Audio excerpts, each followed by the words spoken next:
mics are hot now. Hi, everybody. Welcome to ZealZaddy. I'm Scott. My pronouns are he, him, and I am the DM and storyteller. I'm one of the storytellers of Elixia. This is Season 3, Episode 6, titled Embrace of the Deep.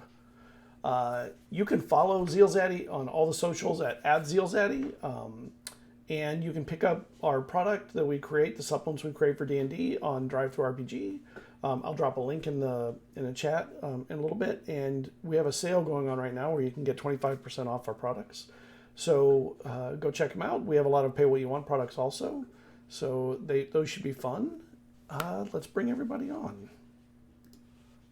All right. We have everybody here. Nice. Why don't we start? Were you just saying something, Morgan? Your hand was up like a Boy Scout salute or something? Oh, I thought you were doing like the Boy Scout thing. No? Okay. Why don't we start with Jazz tonight? What up? My name's Jazz, also known as Cinderscoria on Twitter continuously. I keep saying for now, but Twitter's not dead yet somehow, so Nope. You can find me there. I don't really think I'm doing anything outside of this stream now, this campaign. I'm kind of like open for 2023. Hey, if you have a project, hit me up. We'll see if I can fit it into my now super busy schedule. Anyway, my pronouns are she, they. I play Jada, whose pronouns are they, them. They are our Warforged Sorcerer / Fighter, and they're fine. All right, let's go to Natalie. All right. Hi, everybody. My name is Natalie. You can find me in most of the internet with Ghost Candle, especially Twitter, where I post about my art, tabletop stuff, other things I'm doing. I use she, they pronouns, as does my character Desis, who is a Circle of Stars druid with a level warlock, half tiefling, half Nereid, and had a whole emotional kind of breakdown about it all. But it's okay. There's just now room to grow and heal now that's all been flooding out. And yeah, if you like what I do, you can find me on Ko-Fi, ko-fi.com/ghostcandle, where I got my art slots. I think I have one slot open. I do weekly emotes. I released a polar bear pack. And you can also find me later this week on Thursday. I am doing a last session DMing a Humblewood custom adventure written by me, and I'm DMing it over on Girls Runs These Worlds. And with its ending is going to be the kickoff of a week long of holiday one-shots, which I'll be in 2 on the same day, which is Wednesday next week. So a lot of tabletop play in my future. And yeah, I think that's all I have to say. All right, let's go to Tiffany.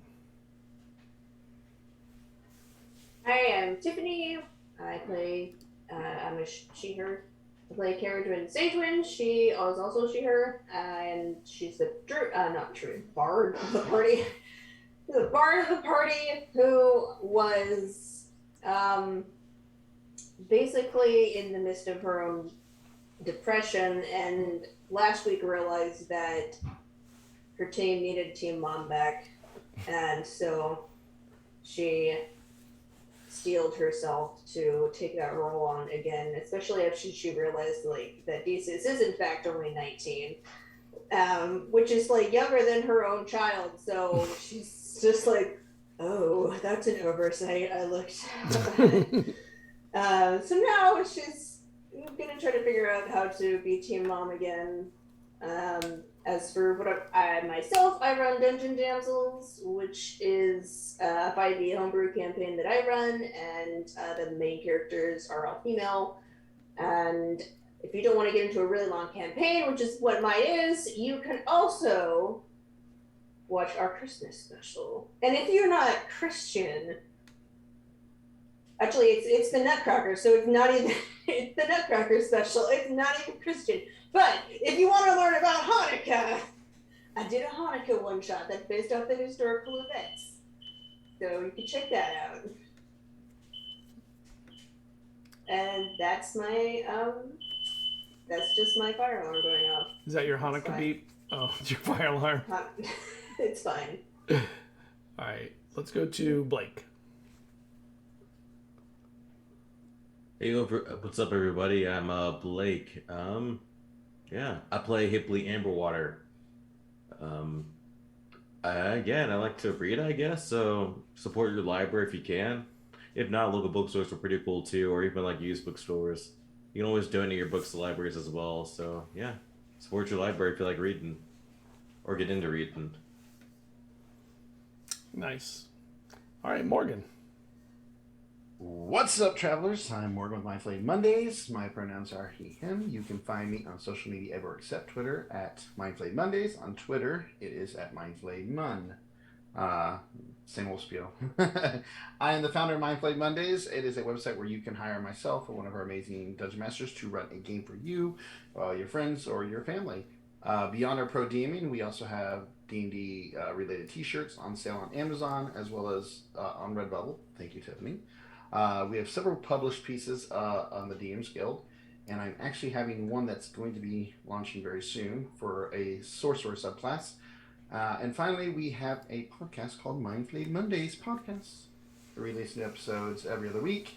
It is a D&D 5e primarily, but we also have a bunch of little one-shots of other systems sprinkled in there for your enjoyment.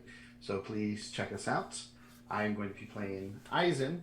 I am formerly Vezran, the artist formerly known as Vezran. Now I'm Eizen. Right. Now, Eizen is a human-ish character with an odd personality and a mysterious background a little bit. And he is just excited to be with this group as much as I am in real life. So I'm ready to play. All right. So, since it ended with you, do you want to start the recap? As you take a bite of whatever, a zinger or... I would love to hand it over to somebody else because I am incapable at the moment.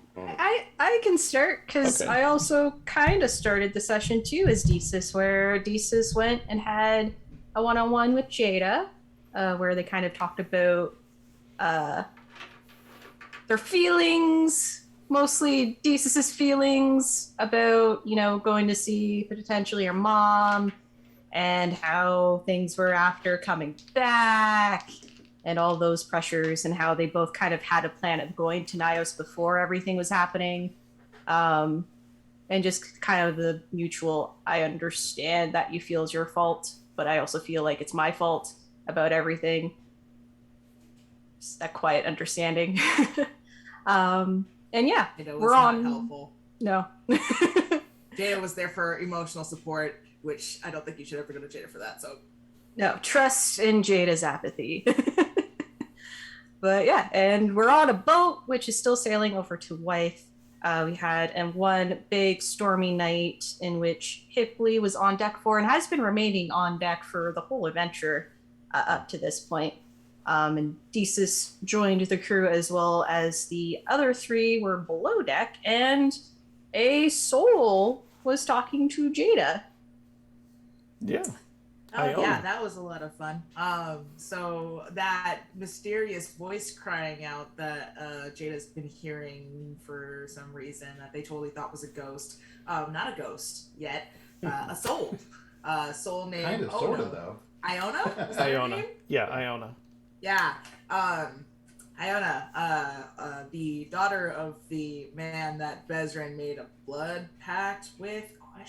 Is that right? He was the ghost we ran into last season, right? Yep. Yeah. Did it twice, technically. Rip. Literally rip. Yeah, so it turns out that all that time spent around the souls created a sort of bond between Jada and all of their new kids. So that's great. Luckily they had some help with Eizen and Dwin after Dwin threw up. Did that actually happen? Yeah. Yeah, she did. It's Yeah. it's written like in her sheet that she gets motion sickness. Mm-hmm. Yeah. Yeah. Hates boats. They came to the conclusion that they cannot just leave this alone and let the souls out into the ether where they can move on with their not lives, their afterlives, but but now they have a tentative plan to maybe start looking into building them bodies like theirs. We'll see how that goes. Jada's gonna build an army. I don't want an army. That would be interesting. Yeah. An army By the of way, there were several scenes where people came to Jada, and I really do think we should make that into a T-shirt. Trust in Jada's apathy. That's a good T-shirt idea. Please don't come to me with shit. I can't help you. I cannot help you. I promise you. That would be a good shirt. I cannot help you. I'm apathetic. I'm sure it exists. Probably. Then there was a big storm, right? As well, Yeah. that we dealt with. And Yeah. I feel like was it during the storm that I had my vision, or was it before or after the storm? I can't remember. Actually, I don't remember the order of it. The vision, I think it came before. I think it was before the storm. was before. Yeah. Because we were totally fine up until then. And when the storm happened for you, we were like, what's wrong with you? Yeah. And Yeah, actually, it was I think that before was the even storm. before. I think that was even before the voice where you found out the voice too, because you came in while I was looking like crap because I hadn't been resting after the vision I had. Right. We're a little Yeah. out of order. Apologies. Yeah. No, I was just thinking as I had that vision, I came up on deck. I actually thought I'd fallen off the boat. Luckily, I was able to communicate with Desus mentally, and they were able to see that I hadn't actually fallen off and kind of verbally guide me through the vision, let me know that I wasn't sinking in the ocean. And in that vision, I saw a figure, what looked like a lighthouse of some sort, looking out as whatever vessel I had been on was destroyed, and there was bodies floating in the water as well as barrels and wood, which led us to believe that that might be perhaps caused by Nyos destroying vessels near the eye, and making us realize we need to make sure we find a different way in other than through the sea. And then after that, Eizen just stayed below deck. He was a little freaked out from what he saw. And then everything happened, and then I think we went to your island, Desus, right? Yeah, so after the storm in which both Desus and Hipley were doing some clutch spell work, especially the slow spell, to help ease the boat. As the storm started to subside, we realized we were near an island that Desus recognized, and the captain suggested that they needed to dock to do repairs, which we did. We docked, we went to the island first. The gentleman decided to try and swim there, as the rest of us... We were getting a workout. Yeah, as the rest of us went giant vulture Desus ride across.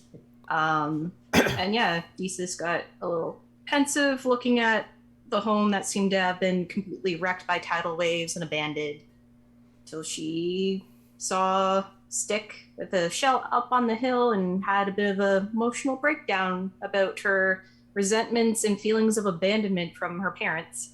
And yeah, Gwen took that shell, which Desus doesn't know yet, and they left on the beach, having collected shrimp and crabs from the tide pools and burying the two Eizen and Hipley who passed out in the sand, burying them under the sand, heads exposed, of course. Right. And that's where we're at. And that is where you're at. The smell of the food cooking is delicious, and it's a melancholy mood. And what do you do with your buried victims? Waiting for them to wake up, I guess. Yeah, I just wait for them to wake up, and then I start talking about how great the food is and how it's so sad for them that they can't reach it. The sides of my head are shaved and it feels fuzzy. Right, I gave you a haircut. Weird. I never had hair short like this. Ooh, Looks good. fuzzy. So are we stuck under the sand? Oh, you're under the sand. I mean, could you get out? Yeah, probably. Okay. I was about to use telekinetic movement. Get this thing off me. I want to eat. Yeah, you wake up a little bit sunburned. Just on your Just in the face. face. Just in the face. How do you feel about your new look? And I think it's quite coming on you. I never knew seashells would be such a good look. Scallop shells around the eyes. I've never looked better. Hipley also, like... Oh, he's been awake. Like, he just went back to sleep. Like, he realized the sandwich just went back to sleep. And he knows it's there. So, Yeah. So he'll get up. He'll kind of shake up the same. Like, cutes. Jeez.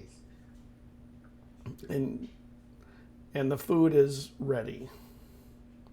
It's starting to get, middle of the afternoon, maybe starting to get towards early, not quite dusk, but soon dusk.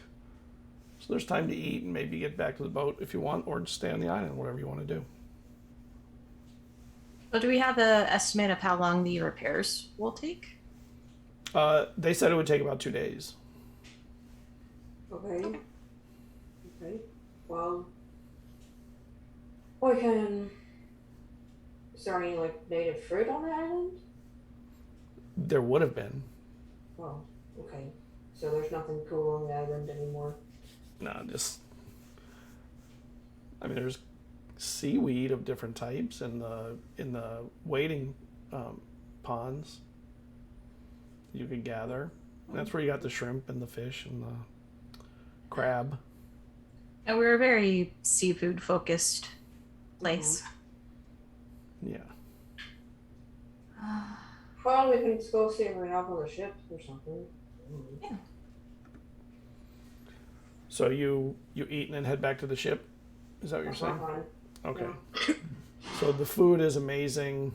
There's more than your group can completely eat. And there are some of the sailors are coming to the shore to get materials for some repair work, and they smell it. And one of them There's some food if you want to grab it. Oh, thank you. That smells so good. And they get their materials a little slower today as they eat while you head back to the ship. And you can see them just taking their time, not in a rush, as they enjoy the leftovers. And you get back to the ship, and there's a lot of activity on the ship, even though it's not going anywhere, because they are doing some repairs to the bottom, so there's a lot of movement. What are the rest of you doing as it turns to dusk and early evening? I think at some point Desis would have walked back to kind of more the central area of her village. Okay. So before we go back to the ship. Yeah. Okay. And just reflecting a little bit, and as she does, she digs her hand underneath the earth, trying to feel out for any ancient roots or dormant seeds, and she's going to cast plant growth. Oh, yeah, there's plenty. You can feel them in the soil. That they weren't, even though the island has been washed over, life is still there waiting for the right time. And it feels like this is the right time with you there.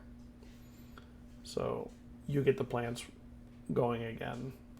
They don't go to full fruition where they're making fruit or anything, but they grow and they reach up over the rock, up onto the rocks, and you get it much further than you thought it would go. So it kind of rejuvenates quite a bit of the part of the land here. And the rest of you see Desis really doing a show of her druidishness. What do you call it? Druidicalness? Druidic skill. Her druidic skill, yes. There you go. I'm gonna be helping out with the crew. I'll play for them, move things, give him inspiration, that sort of stuff. What are you doing, Hipley? So yeah, I'd be helping out the crew on top, just doing whatever I could do, using whatever spell I can spell, like whatever I can to try to help. Okay. So they're happy to have anybody help that will help. So it's carrying buckets downstairs of the material to make repairs and filling sand into gaps, retarring part of it, that kind of stuff. So it just goes back and forth for a couple of days, for a day and a half or so. And just as they finish, I mean, anybody who helps, they're happy to have, and it finishes without any incident. And they test it. They send some sailors underneath to check the integrity, underneath the boat, the ship, and they check the integrity from underneath. They check from above, and I forgot her name.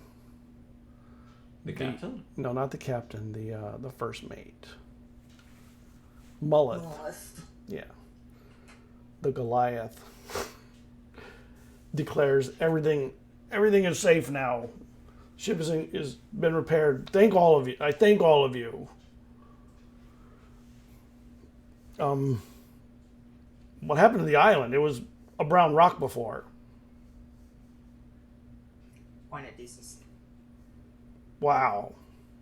That's impressive. You can just do that anywhere, make anything into a beautiful green, emerald green place? Well, if I have the means prepared for it. You're impressive. I try to be. All right. We should get... Well, let me ask Captain if she's ready. We should be getting going. We're ready. Give me a moment. Just got to get my bearings right. She's looking at charts and a device against her eye, looking at the stars. Yeah, we should set sail. Looks like it'll be clear sailing the rest of the way anyway. And after 2 days of being on the island, the sails are hoisted again. Wind is caught, and you move out. And you have several days until you arrive at Wythe. Is there anything you want to do in the meantime? What are all of you doing in the meantime? Since the ship is now sailing with the normal crew, there's really nothing you're required to do. They don't really need your help to do anything at this point, so you actually have some free time. Well, during the night, while Jesus is asleep, I'll take the shell and go over to Hipley. Hipley, you awake? Yeah, I'd be on top deck, so yeah, I guess I would just be sitting up there. You see me just kind of sitting, just staring out to the sea. Yeah, I'm not asleep yet. What's up? I can, I just want to make sure we are dotting our I's and crossing our T's, or whatever alphabet we use. And I pulled out the shell and said, I heard someone coming out of the shell. I didn't know what it was. So could you use that spell again where you understand language? Oh, yeah, give me a second. Hold on. Takes a while to try and remember the spell, how it goes. Sure. Okay, yeah, I think I got it. Yes, what is it playing it now? I don't hear anything. Is it playing it now? Hold it to your ear. And when you so to my ear. When you hold it to your ear, you hear sort of a beautiful muffled song. You can hear the waves crashing behind it like a rhythm. But there's definitely singing there too, kind of wafting over the sound of the ocean. And what does your spell do? Comprehend languages. So okay. The duration, you understand any little meaning of any spoken language that you hear. You understand any read language you see. But yeah. So I'm dropping in Discord the song. I'll also drop it in chat if it will allow me that long of one. Let me see. I can't do it all in one. I have to do it in chunks. So you hear this song sung. It's really a beautiful voice. I'll do it in chunks in the chat. So you can... He was just going to sing it in his terrible voice, so... Dwayne's going to hear him just singing out his terrible voice. He's going to sing it along with it. Just kind of like, you know, when you're listening to music, kind of singing along. You think you sound amazing because you can't hear yourself. So, he was going to sing it out, so... Dwayne, you're going to hear all this. Okay, she'll take it in stride. She won't. She's the type of person that is of the opinion that anyone can learn how to sing, and if they don't sing well, it's because they just don't know how. So she's not going to think less of Hibley. Okay, so it says, And I'll read it. And it is in Aquan. Moons roll across the sea, time and time again. I see a time for my little firefish. The cool and the deep dims my thoughts, lest I be known. I dance to the waves, to the song of the firefish. The nautilus spines wrap around the mind. Heat and chill come intertwined. The deep calls to me. I answer only to my little firefish. A fire mount rush washes out the pains as I seek refuge in the hot shells breach. As my little fish burns lanterns of Rorqual's flitch. The scrutiny of the vultures, the spire wanes when I sleep absent the embrace of my little firefish. Wings over the maelstrom, I, neath venomous wrath, sear us, spy us, our spiral our shanties and songs. Our memories flood, our lives anguishes, our vehemences, our spirits break us, crack us, skulls open for the vulture's palate. So we call back to the fires of the hot abyss, safeguard our secret, the legend's soul sparks, spears of horn, tails of bards, ice, wind, sail, sand, bring furnace to weave unwove. The vulture hisses for release and gets no quarter. We suffer for principle. We scheme in anguish to peel back our demency? Demi. I don't actually know what that means. The beaded eyes of the cock-necked vulture. It goes blind from time to time, and then again. We glide out for a time. We sing, we recollect. We spear each other's hearts with memories none should have to find my little firefish. Again the abyss calls. We sink again, head into the weaving wave. Its grindy claws, its hooks, its spiteful eyes sinks deep, and we hide ourselves in the delightful sorrow of our armored sheath. And we breathe, see, bleach its ears till the age of ends in drowning soul and titan fire. My minnow rides the surf and shore. The ruthless gar seeks the tidings across the sky. With fire in tooth, tears in eyes, I sing the song of my little firefish. I feel the heart of my little firefish. That's it. Beautiful. Thank you. Sing it for us, Scott. Wings over maelstrom eyes, neath them with wrath. She's writing it down as Hibley says it. Okay. I assume you write everything down, to be honest. She does. I think. What do you think if? Do you think the vulture's Niles? Oh, I have no clue. I've never been. Poetry in this age is just, I don't know. I understand the words, but sometimes I feel like I'm always missing something. So I don't know. I have no clue. Probably, yes. I don't know. I think the firefish might be useless. This tiefling fish, firefish, or firefish. Some more stuff maybe about us then too. Wait, I'm sorry, I'm confused. Where do we get this?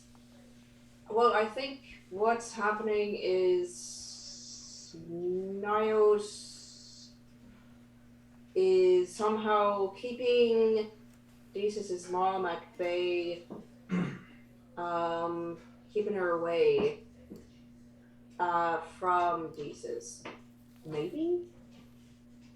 Because they're talking about how she's seeking refuge in hot shells. I don't know. She's just like, I'll have to think about it again. Just kind of sit Poetry's there. hard. Yeah, there's lots of meaning that come out of it. But then again, it could not have. I mean, might not have anything to do with knives at all.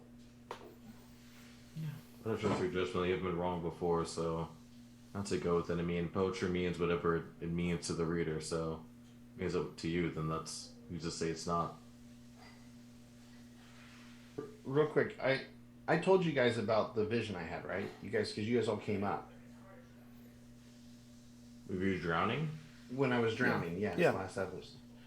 There was the one thing about the figure on the thing, and I'm pretty sure that Scott, you said they had a cook it like they had like a human figure, but like a cocked neck, Yeah. like almost like. Yes. And if that is Nios, the beaded eyes of the cocked necked vulture, it goes blind from time to time. The eye going blind from time to time. Meaning that. Eizen, how long have you been standing here? No, I'm just telling you guys. Like, You can just join in. That's true. How long when did you get there? no. Fine, you can- I was just saying this. I'm not even talking in Eisen's voice. I was just kind of throwing it out there as like something I'm thinking. The Cerridwen might remember, since she is there. So she is there, and that conversation. And I just want to reflect that to the thing that you had heard just like a couple nights ago from the vision. Well, I think it's a bit too convenient that we have a cockeyed and a vulture creature with a crooked neck in this poem and in Eisen's visions. So, Yeah, I but, don't know. I guess that's to go through your film. I mean, because you've been wrong before, and Well, we've been right before too. I think go through judgment on it. I mean, it sounds like that's the case. Nios, something else we gotta do. Yeah. Do you want to like a pillow or something up here? A what? Do you want a pillow? Oh no. No, I'm good. Actually, no, I'm not too. After the third night, the kink kind of goes away. So I don't really. Here it's actually good for the back to sleep on hard things. I think so. I mean, Yeah. my spine feels doesn't creak as much, so there's that. But I am though I'm happy for you. Though. I'm glad that you're going to be my best friend. If that's what you want to do. I think that's a beautiful thing to do. So yeah. Thank you. To be honest, I was really mad at him for a long time. I mean, you had good reason to be honest, but I wasn't sure I wanted him to come back. It's not so much I'm dying, it's that he took the mask out after he said not to. So, but at the end of the day, But like we're all just beings. We make mistakes. So I mean, sometimes we do what we're trying to do to think we're helping other people, and when it might not be the best course, but we think we're doing the right thing. So I think everyone's just trying to do he was just trying to do the right thing. I think especially for you, because I think it was clear that he he really did love you. So, but at least we'll get to see him again. That'll be nice. So. well, glad you have a lot of faith in my abilities. Hey, I mean, you were able to transport everybody, although it wasn't really conscious when you did it through song to some other, apparently across of the galaxy. So, thinking you can wrangle him back. I'm not worried. Well, I think we can do it. I think we can definitely do it. Well, thanks for saying that. It means a lot to me. I wasn't sure if it was the right thing to do. But then I realized I didn't really care if it was. I just missed it. You gotta do what the heart wants to do. I mean, especially nowadays. So no, if that's what you want. That's the right thing. You're doing the right thing. You're following intuition. You're going with your heart. And what else can we really do? No. Well, I gotta go transpose my spells into the old songs. But let me know if you need anything. Oh, Or well, if you just want to hang out. get over to find me. If you're on top deck, this is kind of my area. The crew kind of just like walks around and they give me like 10 feet. So Yeah, you could see you had a nice corner over there with the things, and maybe we should put a little sign up, Hippie's Corner. Maybe we'll see. We'll see. No, If no, the maybe. stuff. We'll Maybe. see. We'll No. see. What do you have? Do you have a different spot you prefer? I do just like on the open because just kind of just lay out there, just stare at the sky. It's kind of, even though it changes really weirdly, which is disconcerting, but it can be kind of peaceful, especially when it's clear like tonight. Okay. What are you doing down below, Jada, Eizen, and Desis? I'm not down below. Oh, what? Where are you? Oh, you're in a crow's nest? I'm in the crow's nest. Okay. I'm kind of rolling the soul jar in my hand between my fingers, basically, and Okay. studying it, and reading my book, even though I've read it a million times. I'm looking for any sort of like instructions on how to build a body like mine? Question mark. Well, it actually has that kind of information in it. It's just very complicated stuff. Yeah. And that some all of it you text don't understand. comprehended. Right. Yeah. Okay. I'll give you some time with that. What are you doing, Eisen and Desis? You're down below. I mean, Eizen would assume. probably just be in there. I mean, there's not really much for him to do right now. Honestly, he's probably processing everything that he's heard the last couple days on the island, or a couple days ago on the island, from the group, and just internally processing all that, and just giving everybody their space. Okay. Desis? And I think I have two things. And of course, what Dwayne and Hipley did was while Desis was asleep. But at some point, Desis would go to Eizen. It's like a light rapping on the door. Hello? Hey, it's just me. Come in. Okay. Creak open the door and close it behind me. This is awkward because the last time I did this for everyone, I just kind of left it on a table and let them read a note. That's a little harder to do on a ship. But this is the thing I do. Please accept it. And then I put out my hand, and in it is a boutonniere. It is made of 3 flowers, like the rest of the group is familiar with. And she's like, it's just, I know I don't know too much about you. You've been kind of keeping all that to yourself. So hopefully I pick the flowers that may work in being good. But there's Snowdrop, which is new beginnings and hope and ability to overcome challenges. Yellow Freesia, which is trust and friendship and renewal. And this big kind of rounded deep burgundy flower in the middle here is Allium. Meant for unity, humility, and patience, with its color being for respect and courage. Here. Thank you. I haven't got a gift in a long time, so I appreciate it. Thank you.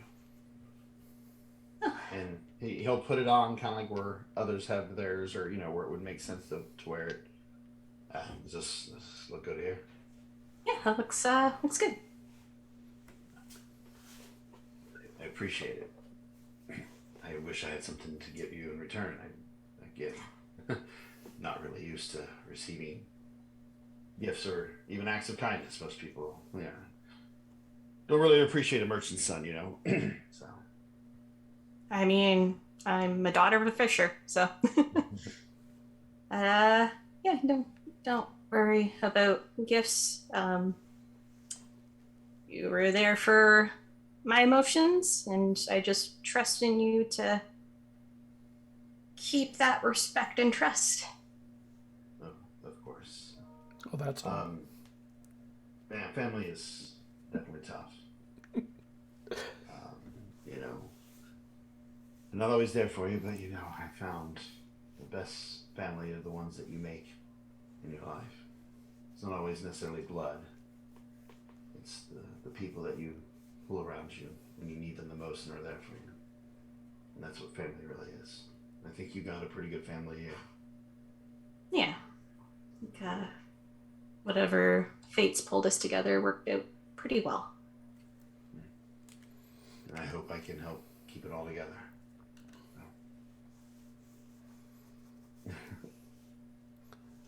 All right. That's all I want to do. Okay. Goodbye. I creak open the door and close it. And he'll probably sit there after you leave, just kind of looking at it, appreciating it, since, it's a nice gift. And the night goes by with no issues. It's the next day, next night, whatever. If we still have time on the ship after You do. that night, I'll go to Jada. Say, Up in the crow's Well- nest? not the same night, just like the next day when they have time. Okay. So wherever they are. So I'm saying, I'll be down on deck. okay. Well, hey Jada. Do you Yes. do you want to set a time to work on the book together? Oh, you want to help? Yeah, I said I would. Yes, that would Okay. be appreciated. You are so much smarter than me. Yes. She's like, oh, okay, all right, I'll give it a whirl. I can inspire you. I can... No, sure. I'll give it a look. And so she'll sit down with Jada and they'll go through the book. It's a difficult book for you to read and understand. It's probably the most difficult book you've read because it seems to do and describe things in a way that you would never have imagined. Is it technical writing? It's very technical. Oh, okay. It's not a good sign. This is very technical and it makes my music mind bend in a different way. She's like, that's fine, I can do rhythms, and so she's just like, Oh well, and I will attempt to translate the stuff that I do understand. Cause I have a very technical mind. We'll meet each other halfway here. okay. And that's going to take, some real time while you're up on the Yeah. deck. What are Eizen and Desis That's it. and Hipley, what are you doing at this time? I think at some point Desus does want to kind of go find Hipley. Hipley's probably on the deck. Yeah, knows where to find him. Probably. Are you on the deck, Hipley? Yep. I was gonna say that's No. that's where it'd be. It's the one time he went below deck. Ever came up with he's like, Every time that anyone looks for him, he's down below. "No." They Yeah, can't he's find hanging him. off the back. And what are you doing, Eisen, while I'll get to you in a moment. What are you doing, Eisen? I mean, again, I might at one point try to talk to Hipley as well, but All right. I'll let Okay. Natalie do that. So, what are you doing, Hipley, on the deck? Are you napping? Are you watching? What are you doing? Sometimes I'd help out, but sometimes I just cast blind, just like circle aimlessly around the boat, just looking around. See Ma- the ore. make Probably a direct perception this point, check. just- Okay. Well, it's very perceptive, which I can roll. That is a grand total of 11. Okay. All right. It's a nice, clear day. You fly around and you keep an eye out. The boat's moving at a pretty good pace, which is nice, so you know that you're making good time. It's been a nice wind, but almost no clouds, so it's been really nice. And the temperature's been pleasant. Thank goodness. Torve is busy, but Mava's not around. You get back and and you see Desis over near your sleep area. Which is just like a deck, just nothing either, just a straight up deck. Bedroll. I come back and land. Hey, what's up? Hey. Oh, just wanted to check in on you. I'm here. I mean, how are you doing, all things considered? I mean, you're dealing with a lot more, so how are you doing? Still a mess, but I thought about things. I thought, I don't want to repeat any things that have hurt me that my parents done. And that is to be present for my friends and people I love and to be real with them.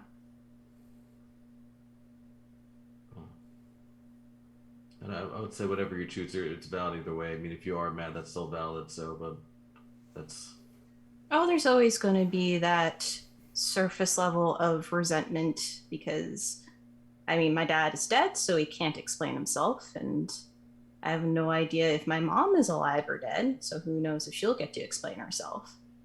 And maybe the explanations will never really satisfy, but...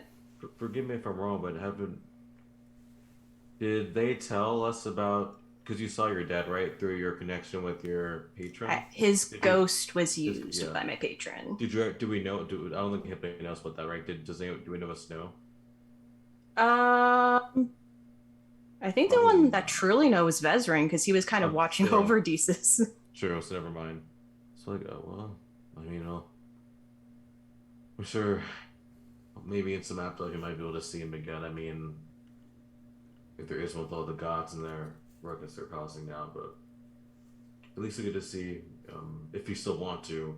And forgive me, I feel so bad about always pushing you to want to see your mom. I never even thought about how you felt about it. So I'm sorry for that. That was. It's okay. I felt that maybe you were just hoping something better for me by seeing my mom. Yeah, but either way, that was. I should have asked. So, but like I said, I apologize. That's. But. Well. I'm glad it seems like you're doing a little better things considered. So. I feel like something changed in the air. The weather suddenly roll for additional. That roll said nothing changed in the air.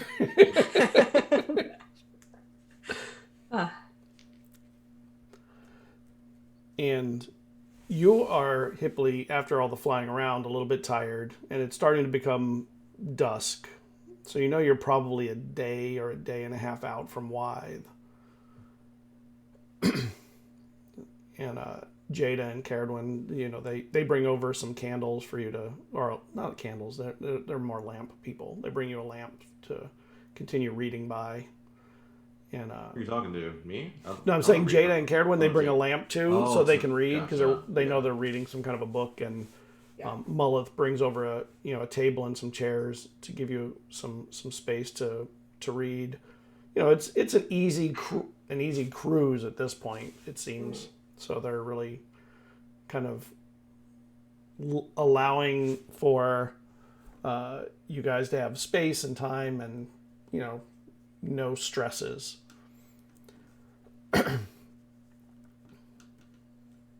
So what are you doing, Desus, after you finish up? And Hipley. I don't know. Does Hipley want to tell Desus anything, or is he good? No, I'm good. You see Hipley just kind of just nod, and then probably just go back to flying a little bit. Okay. Well, if you ever need anything, just shout. Oh, well, you know where to find me too, so. Yeah. Unless I'm swimming, so we'll see. The water's kind of nice, so. I might be in the water, we'll see. Okay. I kind of look by his spot and just very quickly druid craft some lavender to help with a more relaxing sleep on deck. Okay. By his pillow, and then go about my business. All right. And what are you doing, Hipley? Did you say you're flying again, or you're? Yeah. So you're going to go out for another flight. Again. Make me another perception check, please. You know I'm no good at these. Why can't you ask me to make something I'm good at? Oh, okay. Well, okay, it's a 22. So every now and then, every dice has its day. So as you're flying, you see something up ahead of the ship in the sky, like a small bird, but it seems to be hovering. Maybe it's a bird. You're not even sure from this distance. It's pretty far away. You're gonna say nope, you're out. I can't. I don't mean suppose I tried to. So I go and try to do banishment, but I'm taxed as a flying, so it fails. I mean to just go down and just one of the others because I'm assuming it's nothing good. It's never anything good. So I'm either gonna fly down and I'm one of the others because it's never a good sign to see anything. So first person I see, I don't know who's on deck, who's closest. I'm talking about the first one. I'll definitely tell the captain I'll find the first one of us I can find. Well, probably Jada and. There's always albatrosses and seabirds of different kinds. No, you don't understand. This is not when this isn't. It's obviously something terrible. Whatever it is, it means to do us harm. It means to kill us, maim us, something. We'll set a watch then. Thank you. Please. What do you do when you after that? I'm gonna tell the groups whoever's like the first, like probably Jada and Dwayne because they're like up in that area. So okay, I'll hustle there as quick as I can. They're right. They're not far. They're on the other end of the ship, and it's not that big of a ship. Hey, Can I see it? Sorry, go ahead. Oh, so Go ahead. let's get the pregnancy up. So I'll let you know. Like, hey, there's sorry to interrupt. There's some trouble looming. Such you guys should know. So if you can watch, it's some bird thing probably trying to kill us. Take her either her hearts to our chest. No, blow it up. Just blow it up. I know. I can't try. I'm tired. Otherwise, I'd make it go away. But tomorrow, if it's still there, I definitely will. Can you point it out? Point it out. Yeah. If you just want to step out here, it's right down. It's too far to see from here. You saw it because you flew off from the ship. So it's some flying left. How long's it been? Has it been? Because I hustled back. So like if I had any time, I definitely would lift up Jada. You could still fly. Yeah, so I'd lift up Jada, but come on. I'll do it You both. lift So me lift up? Jada quickly. Okay. I'll try. I mean, okay. If I need to roll for it, I will. But yeah, so I need a metal and rock. But the other option's Cerridwen, so. Why isn't a rock so? I pull a wing, but I get up in the air. Like I can feel like the wing muscle kind of like rip, but like I keep going. Ouch. So it kind of flies lopsidedly. You kind of hear it like rip as I get up, but it's like it's fine. You want to make perception checks, the two of you, please? Yep. And I'll give them help because I'll say it's over that way, but just look, I'm gonna aim in the direction, so I'll give you help. Nice. 2 ones. 1 2 ones. 2 ones. And Hipley? Oh well, I gave them help, so I don't get a roll. Oh, you gave them help. Yeah. Okay. Yeah. Wow. That's impressively bad. You don't see it. It's right there. You don't. I don't know what you're talking about. Maybe you need Fly me glasses, closer. Sure. I don't need glasses. Yeah, I'll fly closer. You don't see it. Whatever it was must be gone. Okay. So it was there. Have you been sleeping? Yes. Are you sure? Yes, I know. I fly back. Sorry, I failed you. No, you're good. You're good. That's how the dice rolls. So I'll put Jada down. Like it was there. I have been sleeping there. It's troubles. It's coming. Whatever it is. Okay, well maybe we should all be on deck, just in case tonight. I mean, probably. I mean, that would at least we see it coming. I mean, otherwise we'll be down there when death like rains from above. So, yeah. Or below. I think it's definitely come from above this time. Okay. Can you get Eizen, please? I think he's still down low, and Dwen. Jesus. And Desus, yeah. They're all 3 down below. I will And heck, just Go the get crew too. Just get everyone because I don't think much are probably until so it's anyone else who's down there. Well, to be the honest. crew has to actually sail the ship. I mean, True. they'll have a watch, but True, so They're they're all gonna up sail. anyways. Never mind, we're good. They're all up here. Yeah. I'll just go get the rest of our Okay. party. you get gathered and brought onto the deck. So, death from above. Some bird Possibly. creature hovering. It's big. Hmm. It's in the direction that we're going in, so it's probably bigger. Could it just be eyes on us to see where we're at? Maybe, but with Yeah, it's our gotta luck, be with our luck, it's something that's probably going to kill us with our luck. So I mean, to be fair, I'm with you. I'd rather be prepared and nothing happen than not take it serious and then the boat go down with us on it. Yeah. So, so just stay ready, everybody. I mean, I don't know what it can do, but just assume it's going to be deadly. So So you're setting a watch or something? you know. Yeah, I will swing my staff and bamf out my little swarm. And they just come out looking like kind of iridescent white dragonflies. Okay. Nice. Those are cool. I love dragonflies. Because they eat mosquitoes. It's the best animal in the world, just about. Yeah. True. and if you see them, they're good luck. And apparently they heal snakes too. Some like mythology. Wait, they heal or kill? Heal. They used to call them the snake. Call them the snake doctors or something like that. Yeah. That's weird. cool. Wait, I love that. That's cool. So who's on watch? In what order? I don't sleep. True. We got a permanent watch. I have a permanent watch. Okay, so you can just stay up through the night if you want. Yes.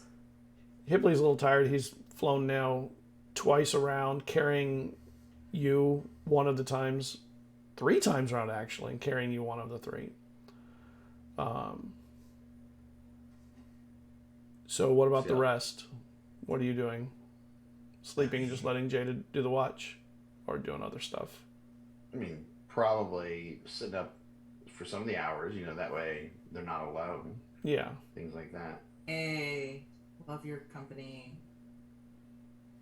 That sounded legit. I don't know if that's sarcasm, but I mean. I didn't say that out loud. Oh. I have tax sometimes. They're learning tact. Morning tax. So, I guess while everybody else is sleeping, I would just say to you, so what do you make of the bird? What are Honestly? your thoughts? I think he was seeing things. I mean, has he seen things before, or is this like the first time? Well, we've all seen stuff. Yeah. It's not necessarily an indicator of something being out there or not being out there. But I have been concerned about his well-being. Not physically, just emotionally, mentally. I mean, take it for somebody who actually does see things. Sometimes when you see something others don't, there's a meaning behind it that the others can't see. I mean, normally I would agree with you, but after coming to the island, being lifted off the ground, having strange bluebirds kind of like mess with us, and I don't know, this Nio's character seems like he has his reach everywhere. This could just be another one. Yes, that is why we are all up here instead of down below. Yeah. And Yes, I mean, oh, yeah. sorry. Go ahead. And you see Hipley kind of toss and turn once or twice. And Hipley, you are dreaming of your parents for the first time in a long time. Lovely. And they look so much younger than you remember. Like really young. And you're kind of cognizant of the dream, and your hands go out in front of you, and you realize they're these little stubby baby fingers, and your feet are in little booties, and you know that you're looking out of the eyes of you as a baby. I squeeze my eyes shut and try to wake up because like I don't want to deal with this. So I'm like, I'm gonna squeeze my eyes and try to wake up. And just like you remember, it's a pleasant day. It's really pretty out, and your parents have brought you to one of their favorite places, the spring market in Delius. Which, I mean, that's nice. You love Delius. And you see them speaking to people, you know, as they come by, and they have a few knickknacks out, and they're selling a few things, but it's mostly about the town getting together to hang out with each other more than it is selling wares or moving wares. Except maybe the fruit and vegetable dealers. They're probably the only ones really making deals. And this person comes up to your mom and dad with kind of grayish skin, a white tunic with a gold and blue belt, and it's hard to tell a lot about them because they seem out of place, but not wrong. They seem also very clean. Even the white is just, their tunic is just white, like no dirt on it or anything. And as they walk through, they're picking up objects, you know, on people's tables and looking at them and chatting on their way. And when they get to your mom and dad, they stop and they speak with them. Can you make me I know I'm a baby. Can I do detect thoughts though? If I can't wake up, can I do detect thoughts? I'll give you a wisdom check. Okay. Let's see. Wisdom. Aw, 12.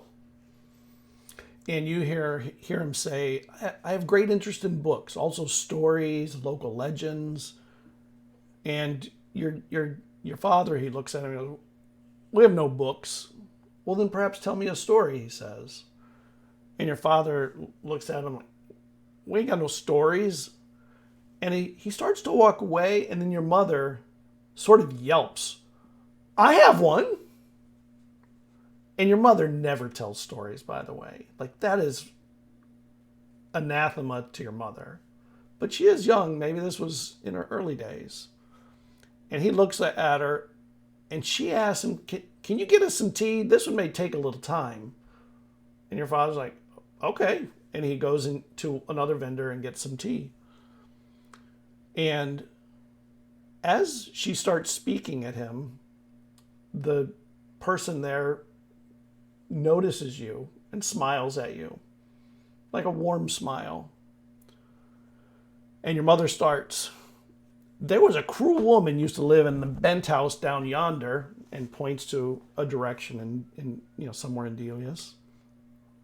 She was wicked in words, manner, and deeds, vomiting out vile names for everyone in the town.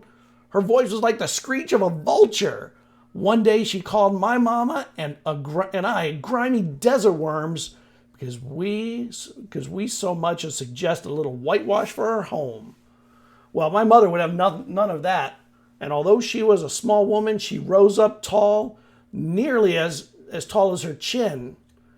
And she warned her to keep her filth in her throat and balled up her fists. And your mother looks back at you and then continues, turns back to this person and continues. Eizen, while you're sitting there, you start feeling woozy. In Jada, you see a weird light appear between Hipley and Eizen. And Eizen's eyes roll back in his head, and you start seeing a vision around him. And he's seeing it too. And what I just described so far, you see that vision. Well, we don't And necessarily know it has anything to do with Hipley. We just know we're having a vision of a baby. Right, you don't know anything, but Jada can see there's a blue light between the two of you. My mother was a little shy, she continued, about being descended from the desert folks that immigrated from the east. There weren't many of them made it this far after some war or some such. She spit on the ground and struck him, and struck her. But there weren't no hand that, I'm sorry. The old woman spit on the ground and struck her, but it wasn't no hand that sprung out from under their cloak, but a wing, black like a crow's. And as my mother fell back, she yanked the cloak to try and right herself, but she leaned into it, and the moment the whole cloak fell from her, and her body was like a great fat bird, naked but not ashamed. Her neck was bent like my elbow, and she lashed out at both of us, clawing us across our stomachs. And she looks back at you to see if you're okay. But she said she would curse Mama for being desert fowl.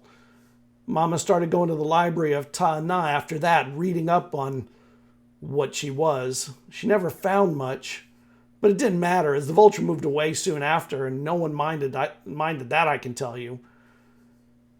And the person that she's speaking to goes, "That's a very interesting story. Where may I find this Ta'ana then?" And he gave her a coin purse, and your mother looked in it and looked really happy. Papa arrived back with some tea. And he said, "Well, it's down that way," he points out. And the gray person they were speaking to comes over to you, touches your forehead, and you hear them say, "Hello, little Amberwater. I can't wait for the day we meet again in my homeland. You'll recall this on the day it matters. I wish you well in your search for the ignoble bird." And walks away and heads down in the direction of what you recognize as Ta'ana's home direction. And then you sit bolt upright awake, and Eizen, the blue light disappears from around you, the vision stops, and you realize that you were having a vision or a dream, and Jada was right there watching it. Now, when this starts, Jada, what do? Just sit and watch? Or do you do anything else? I mean, does it look like it appeared between Hipley and Eizen. Does it look like it's affecting Hipley at all? Is he like tossing and turning still? He was, no, he actually went pretty still. Oh, did he? Yeah, not like dead still, but like sleeping. Okay. Well, yeah, I think that they just watch. They're like, wow, this is weird. And then the blue vision disappears when Hipley sits up. Did you see that? What was that? Only me. Are you talking about the big blue light thing again? Yeah, I saw it. Mm-hmm. You okay? I need to get a drink. Is there anywhere I can get a? Is it down low? Is that where I get able to get a drink? As soon as you say that, I reach into my bag and pull out a bottle.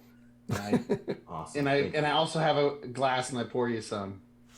I don't need to do my business. I'll pay you back. I'll just take a swig out of this. You don't have to I pay take me a back. swig. Thank you. Yeah. And then I'm just going to check out mushrooms. So I'm just going to swimming. I'm just going to jump in the water. In the ocean as you're sailing? Mm-hmm. How fast do you swim? Wait, Not we're very. not. We're moving. Yeah, you're We're moving. I'm going to just jump in the water. Are you for real? I think we tried to stop you because you wouldn't be able to get the boat necessarily to stop. He can It'd be fly. hard. Exactly. Well, Because but do you have? we had a long rest. Did we? At this point, Well, you've had we a had- short rest. You haven't Yeah, made it you all say a through short the rest night. at least, right? Oh, but your warlock spells refresh. They don't. They don't? He's not on short rest. Yeah, warlock spells refresh on short rest. Yeah, They do? They do. Yeah. Oh. That's why you have like 3 spell slots. Right. So I More do get you my spell know. slots back. There Yeah. we go. So yeah, so I'll be fine. I just need some water. Cerridwen and Desus, you hear a big splash off the side of the boat. Like a phase. Working out. What do you He's think just it is working this out. time? That's never good. It's I make my way up Eizen- deck. Eizen just turned. Oh, we're all on deck, aren't we? Are we already Yeah, you're all on there? deck. I think when you guys wake up, Eizen goes, he's just working out. He's just getting, it's not any more believable when you say it twice. I just go over to the edge and look and see Hipley swimming, I guess. He's got water breathing. It's fine, probably. Unless he gets How cold. else are gonna get? Oh, I guess he could fly. Yeah. I Yeah. guess this is fine. But the ship Yeah, is going faster than Hipley is also. I'm just kind of slow nodding while watching this. She's like, Man overboard! Ding, ding, ding, ding, ding, and a bell goes off. After a while, it does not immediate, because it takes them a little while to realize what happened. Yeah, I think after. Well, I would shout before, like, I'm fine, I'll build a flight back, because I know they would Okay. produce them like that. So I Yeah. would definitely All right. shout So if you back, let them know, then they won't do that. They know you Yeah. can get back. because I don't want to cause them any grief. So yeah. And you hit the water, and it's except your companions. Yeah, that's fine. We're fine. Who cares about us? It's fine. Desus is now very much keeping a watch. Yeah, At Jada's trust like, open ocean. yeah, Jada's watching him, but like just kind of like has their arms on like the railing and is like leaning, and kind of just like, I really wish you would talk to us. Well, I think I would stand next to you and I would say, sometimes people just need their own time, their own space. that is the first time you've dreamt about one of your friends like that. That was an odd thing, or had a vision about it. Well, Who are you talking to? I think he's talking to Eizen, right? Yeah, I'm talking to Eizen. I'm sorry. Yeah, Eizen. I'm not going to bring it up unless somebody asks me about it, but yeah, I mean, that is really weird, but just to the point of, I mean, I'm the new one here. I can Because tell you that keep you reminding us. Yeah. I can tell that you guys all care about him a lot, but I think he just needs space. I was not asking for your opinion, but thank you for offering. I mean, you Wow. weren't, and I'm sorry if I offended you, but all right. Hipley's not one to react to being pushed anyway. We'll just have to wait.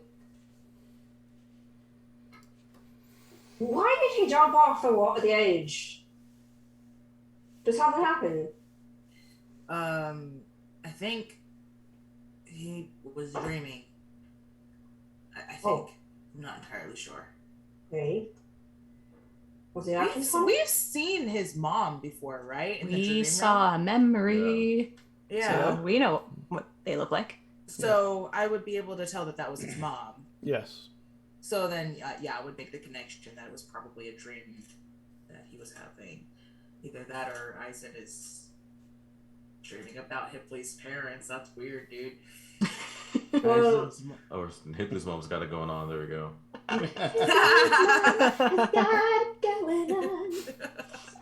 Ew. I really like that song. Even though It's a great song, It's yeah. a good scratch. It's a good song. I love it. Yeah. It's a It's classic. terrible, but it's great. Okay. Dang it, I forgot. I lost my train of thought. Sorry. I'm sorry. No, it's gone. We'll just I'm have probably to. gonna like. And I said We're talking about dreams. Yeah, we're talking about dream. I What made, triggered Hipley? Oh, yeah, I said I was dreams? probably dreaming. Yeah. What was I dreaming about? Um. Well, I don't know how you know that. his mom was telling. Oh, we saw it, or I saw it. Well, You saw Eizen it. also saw it. Eizen saw it. Yeah, Eizen was the one seeing it. I was just the one seeing what he was seeing. I just looked at Eizen like, What? I was sitting there talking to Jada, and it just happened. Gotta figure out your vision thing. just did the blue light show Yes, again? the blue light. Okay, thing. blue Yep. lights. Blue light shows up The again. blue light special. And the blue lights let you see Hipley's dream? I mean, I guess this time it did. Oh. Yeah, this is weird. I mean, most of the stuff I've been seeing is things from the past, which that adds up. But You don't know if that was Hipley's dream. well, no, but they're telling me it is. So Well, Jada all I might was be able to kind say might be able to infer that. I did say it though. I did say that. Yeah. the Eisen was looking into I thought- Hipley's dream. Yeah, I thought that he was dreaming. I mean, if that was his dream, then that's the first. So, There was someone in it that, gray skin. yeah, greeted him, told him that he would remember this when it mattered. Something about, was it chasing a bird or? Yeah, good luck finding a noble bird or something like that. Yeah. The ignoble bird. Ignoble. I'm sorry. Thank you, voice of God. You're saying, I'll see her voice in your head. No, it's wrong. It's ignorant. Gray skin, like the Goliath. On the first mate. Tradition. Yeah, I guess. I don't know. Did this person look like a Goliath? What did you ask? Did this person look like a Goliath? The No. gray-skinned The person gray in skinned white. person. No.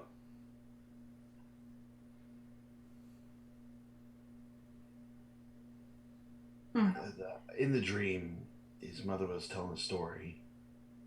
If that, I mean, you said that's his mother. Yes, that was his mother. Yes. Yes. She was much, much younger, but yes. She was telling a story to the gray-skinned individual. And you were seeing the vision of the story, not Yeah. just the telling of the story. Ooh. So we saw it all play out. Yes. Weird. Yeah, and it was like this. Would we? I mean, would it be like a hag? Is what they were dealing with?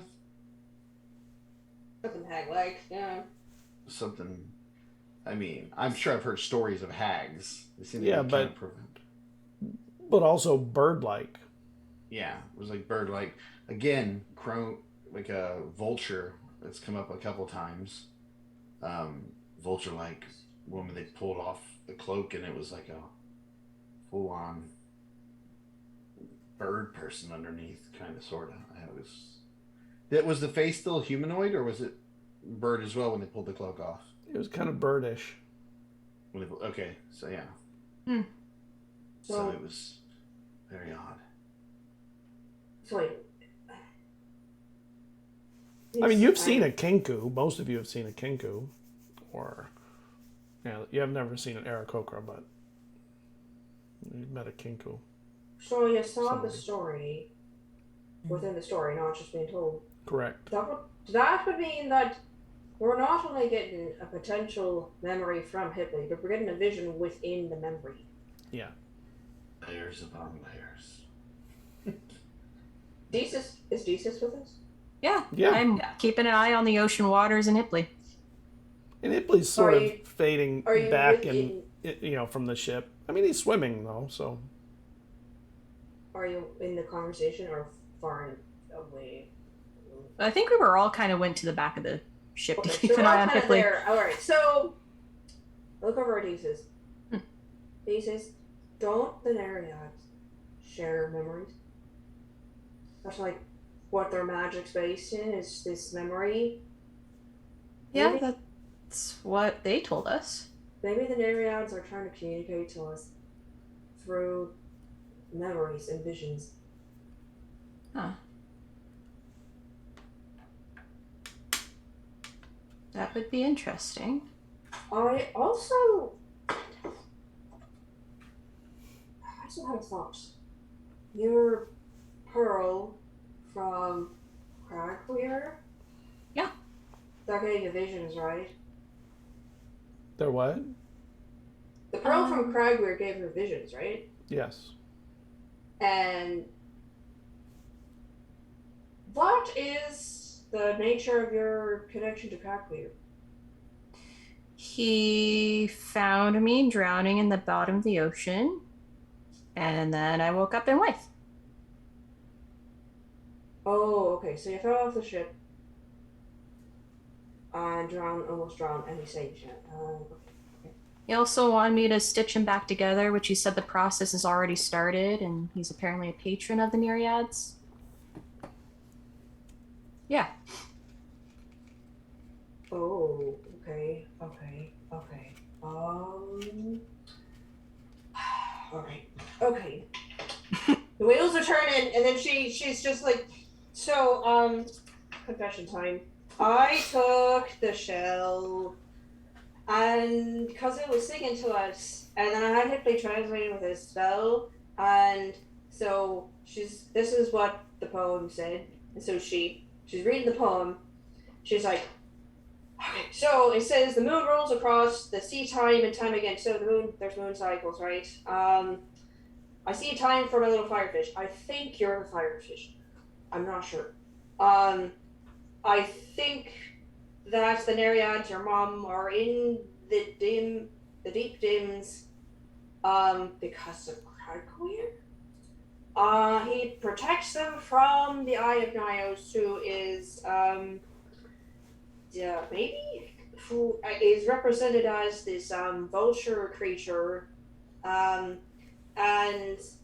he from time to time can't see stuff, so they come out and they do their songs and things, and they send their visions out. So maybe that's what's happening. Maybe you're getting visions from the areas. She wants to Eizen. And they're talking about the legend so sparks spears of horn, tails of barbs, ice wind, sail, sand, bring furnace to the weave unwove. So Eve. yeah, weave out of it. I have no idea what sparks, spear of horn, tails of barbs, ice wind, sail, and sand mean, but we were told that we were being put into a weave, right? So maybe Nyos is trying to put the whole world in a weave, and the Nereids are stuck in it somehow. And it's connected to you and Cragweir, and they keep talking about fire, so I think it has to do with you being part tiefling. Fire and tieflings. Well, And I am a legend amongst their people, apparently, so legend soul. Yeah. Then the Abyss calls again. So the Abyss, Cragweir calls them again to the darkness of the Abyss, where they can hide from the Eye of Nyos. And then it alludes to like a doomsday and something about a minnow. I'm not sure why there's a minnow. The minnow rides the surf shore. The ruthless guards and our fish seeks tides across the sky with fire and tears and eyes. I sing the song of my little firefish. I feel the heart of my little firefish. So we saw Cragweir in that place where we went when we used the magic song to transport across, plains, and we were sort of in this black place, and we saw Cragweir there. Maybe it's talking about that and how there's more cosmic fish. I don't know. I think Poetry. it's almost there. Those are thoughts. I'm going to swim now, and I do full swan dive. I figured. I have a swimming speed, though, so I'm a lot stronger at it. Well, Hipley is swimming at a pretty good pace, but, the ship is faster than he is, and he seems to be actually having a nice swim. The waves are not crazy high tonight, and you hit the water. Hipley, you see Desus up ahead. The ship is up ahead, and she dives into the water. Can you make me a perception check, Hipley? Yes, I can. There we go. 8. Oh, nice. I like my Okay. perception. All right. So you hit the water, Jesus, and it takes you a moment. Your gills open, allow you to bring in water and breathe through it. And as you're swimming, you hear just echoing everywhere song. And it's not specific, but it just seems like there's this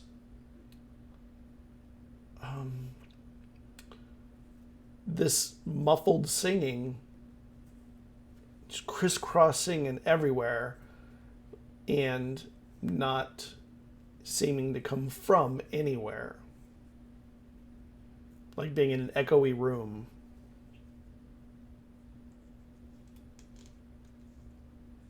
All right. That's weird. Under the surface, I'm going to pop my starry form. Okay. So I get like a nice good 10 foot light and dim in the water. And then trying to remember what Dwyn has taught me. So I'm not just a shanty girl. I'm gonna try and sing out in the depths of the ocean.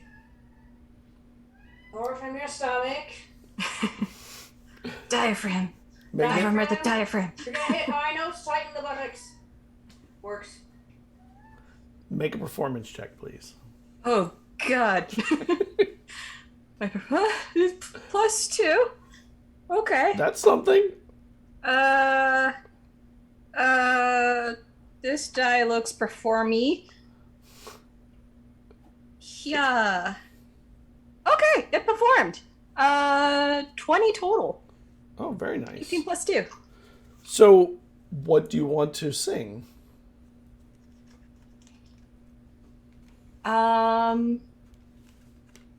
I think I'd be singing it in Elvish, and it would be a little song about a lost child Hold on finding one the second. threads of home. Give me 1 second. I gotta let my cat out. Come on. The cat. About a lost cat trying to find the threads of home. You want out or not out? You want to go out? I meow the words. Meow. Meow, meow. She doesn't want out. I don't know what she wants. She's fed. I'm a cat. I don't want to go out. I just want to meow at you. Yep. Do Yeah. what I want. Exactly. So catty. Cattish. Okay.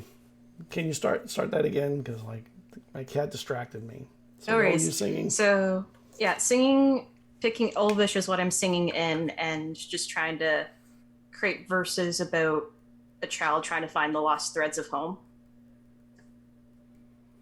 Okay.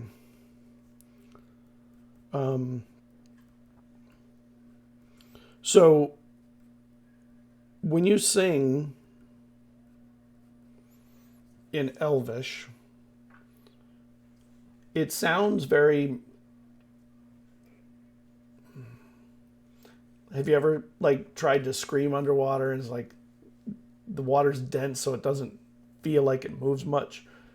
That's what it's like when you sing in Elvish. It just doesn't seem to have potency underwater. So you don't know where it goes. You don't know how strong it is. It's even hard to hear it clearly. It's very muffled. But maybe it went somewhere. Can you make me a perception check? Yeah.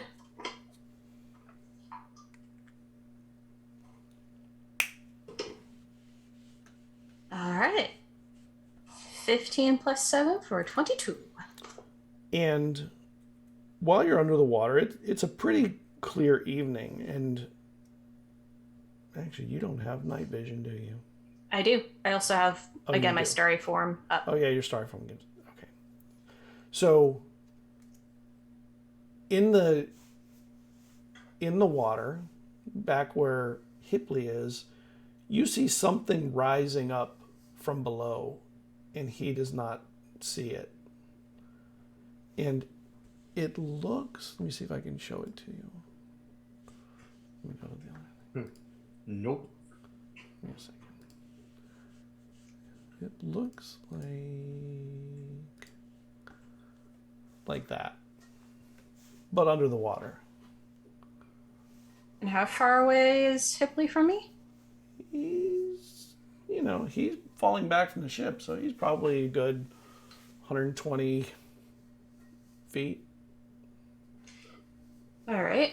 Well, between a 40-foot swim speed, I can at least go that far. So everyone just suddenly sees like that starry form just underneath the surface start bolting towards Hipley. And archer range is only 60 feet. So as I'm going forward, almost in dolphin fashion, popping up, I just scream, "Hipley, fly!" Okay. And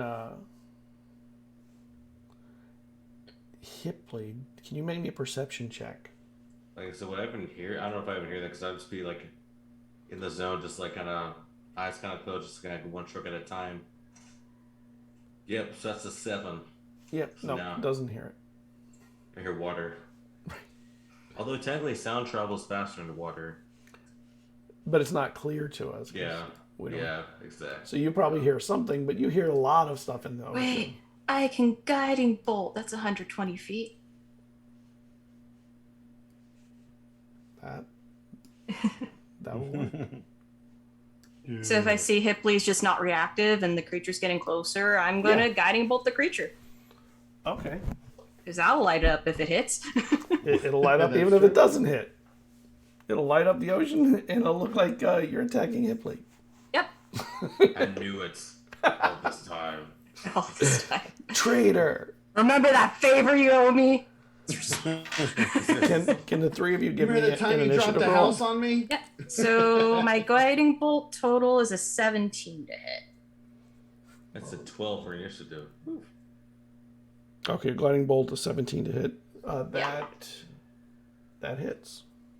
All right, and my initiative is 11. Do your damage. Yep. So give me the D4. What'd you say your initiative was, Hipley? 12.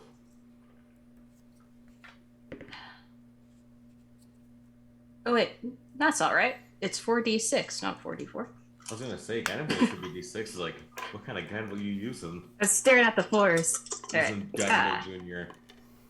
That's a lot better. 6, 12, 15, 19 radiant damage.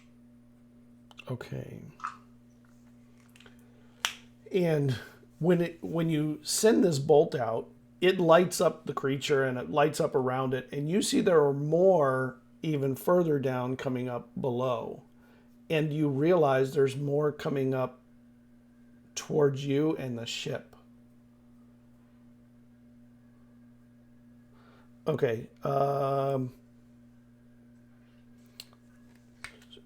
So, Hipley, Yes.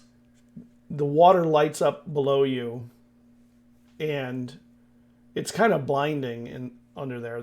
It's pretty radiant. And then suddenly there's a movement under the water, and you see something. It's kind of like being underwater, and a shark comes up and like it's coming right at you very quickly. What is your AC? Oh, doesn't matter. You're not hit. That was a terrible roll. 4s will not do much. But you do see this thing come up and swing at you, and it gets hit by this attack from Desus. Desus moved in here. I don't know why that happened. That was weird. All right. Okay. So it hits, and when it lights up the ocean underneath you, you see that thing that I was pointing out there in the thing under the water coming up, and it attacks you, but it kind of gets blinded or something by the attack. And it is now 12. Hipley. I see swimming. I'm just like whatever. I'm just swimming. There goes my eyes. I see swimming forward. Okay. So you continue swimming forward. Mm-hmm. Desus 11. So I see that Hipley is just nonchalantly swimming. I'm not sure he was nonchalantly swimming ever. He was swimming. I don't have a lot of things I can do underwater.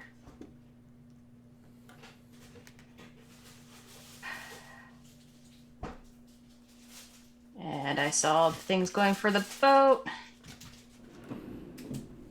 All right. I guess I'll continue swimming towards Hipley with my full swim movement of 40 feet. Okay. Does that make me any closer within proper shouting range that he can hear me? That gets you to 80 feet. Oh, no, he's coming towards you, too. Yeah. It gets you to 50 feet. Oh, no, he doesn't have a 30 movement in the water. He could, but he doesn't. At a swimming speed, I think it's I just think treated as difficult terrain, right? Yeah, so probably 15 feet 15. around them. So it's 65 feet. All right, I just try screaming again, like, Hipley, fly, they're going for the ship! And then action, guiding bolt again, Okay. which the creatures... On the ship, you see this light show start up, and it's sort of like Desus is blasting towards Hipley, but not at Hipley. It's under the water. Can the three of you up top make a perception check? Something seems off. No. Oh, I got great perception. 24. 10.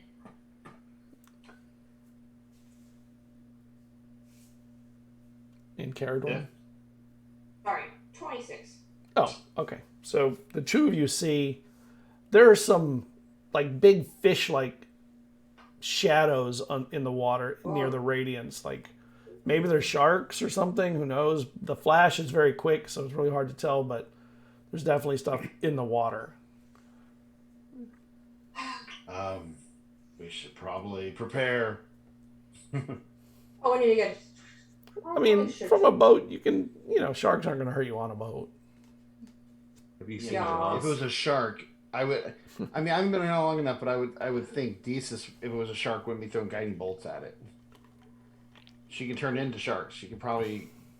I would think she could probably run them off, or at least communicate to them in animal form, like leave my friend alone. Maybe. Yeah, probably. That's what I would think. That's what Eizen thinks. She can turn into animals. She Yeah. could probably communicate to them. Okay. Whether that's true or not, I don't know. Can I get Okay. Can I get Here's initiative the- checks from the three of you? By the way, What was that? can I get initiative checks from the three of you? Okay. And do I get my action off? Yeah, I'm going to get it in 1 second. Okay. Terrible 19. rolls tonight. Really? Oh my god. I got a 7. Wow. Well, Better you than still a beat Zach me. roll. I got a 6. True to form. And I'm rolling decent. I rolled a 14 plus 5, so 19. Okay. All right. Desus. Rogues. Okay, so at least the one creature's still glowing from my guiding bolts. That doesn't... Oh, actually, sorry. That's 48. I got an 8. God damn it.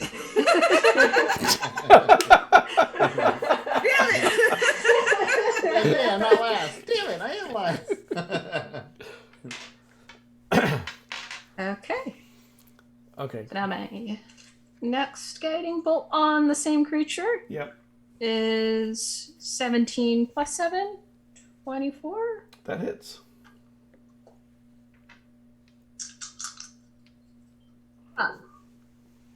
Alright, 6, 12, 13, 14 radiant. Nice.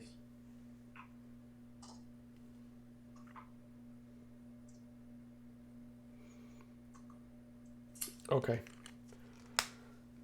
And we'll go back to the top of the order now, which means Eizen, what are you doing? Do I see Are you jumping any threats in? coming at us? I'm not jumping in the water. I know I'm not as well versed in combat in the water as Desus is. Well, also I mean- another thing that's happening is the ship is still continuing forward. Hipley's swimming forward the same direction as the ship, but falling behind, and Desus is think- now swimming away from the ship. I think I would yell out to the captain and the crew that we need to pause. There seems to be a threat in the water, and we should prepare for the worst. So, I mean, that's what I would yell out. Potential threat in the water. Prepare. Slow down so we can get the rest of our people.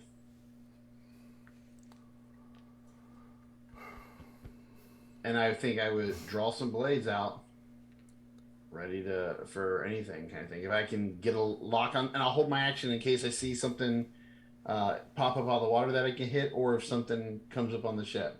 And the sailors start dropping sails and all that kind of stuff. They can't drop the anchor while they're sailing at full speed, so they got to wait a little bit. So the ship is still going to drift forward for a while. Okay.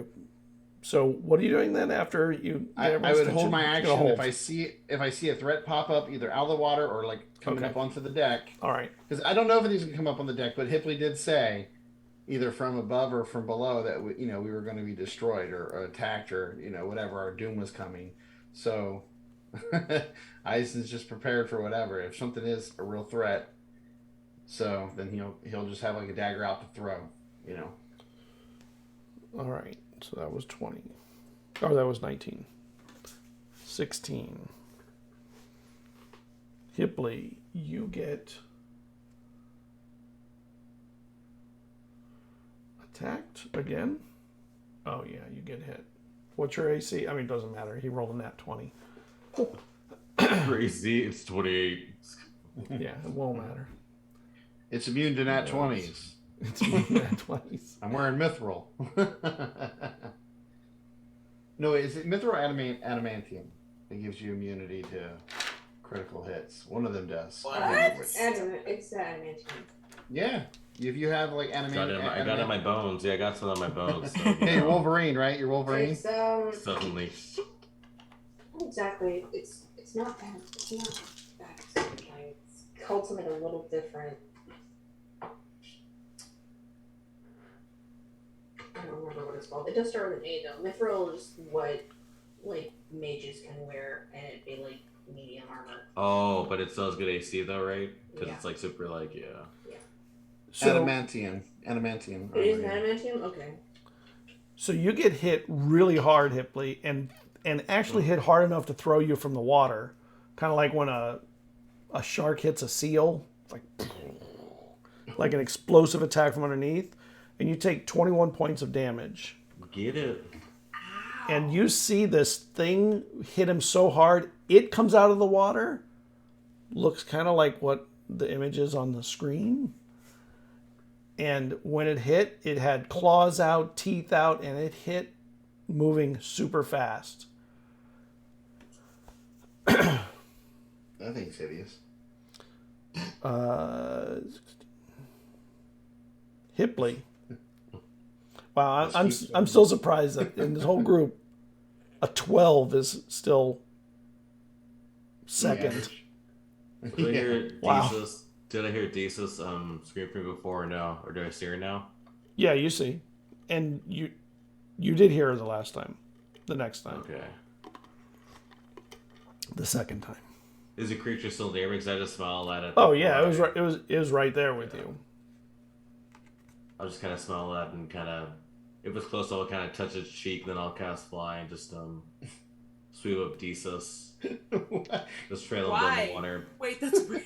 It's okay, Fishman. It's okay. I'll see you later. Then I'll fly towards and I'll scoop up Desus if I can. And go back towards the ship, Okay. if possible. Make a dex check. See if you can. Actually, an acrobatics check. I think that's more acrobatic. Where's What? my head? I've seen this with the trapeze. Like they grab each other while they're going by really fast. That's very much acrobatic. Sure, and I can't complain. It's like the same. I get the same bonus anyway, so no mind me insulting. It's like it's the same bonus. Oh, come on, 16. same bonus, man. And do you hit? Did you make your check? What'd you- what'd you roll? 16. Oh, 16. Yeah, you grab it. Yes, You I grab did. it. You asking him? I didn't No, hear. I I didn't hear did, your number. I made So the check. yeah, you made it. So you grab her as her hands go up. You grab her,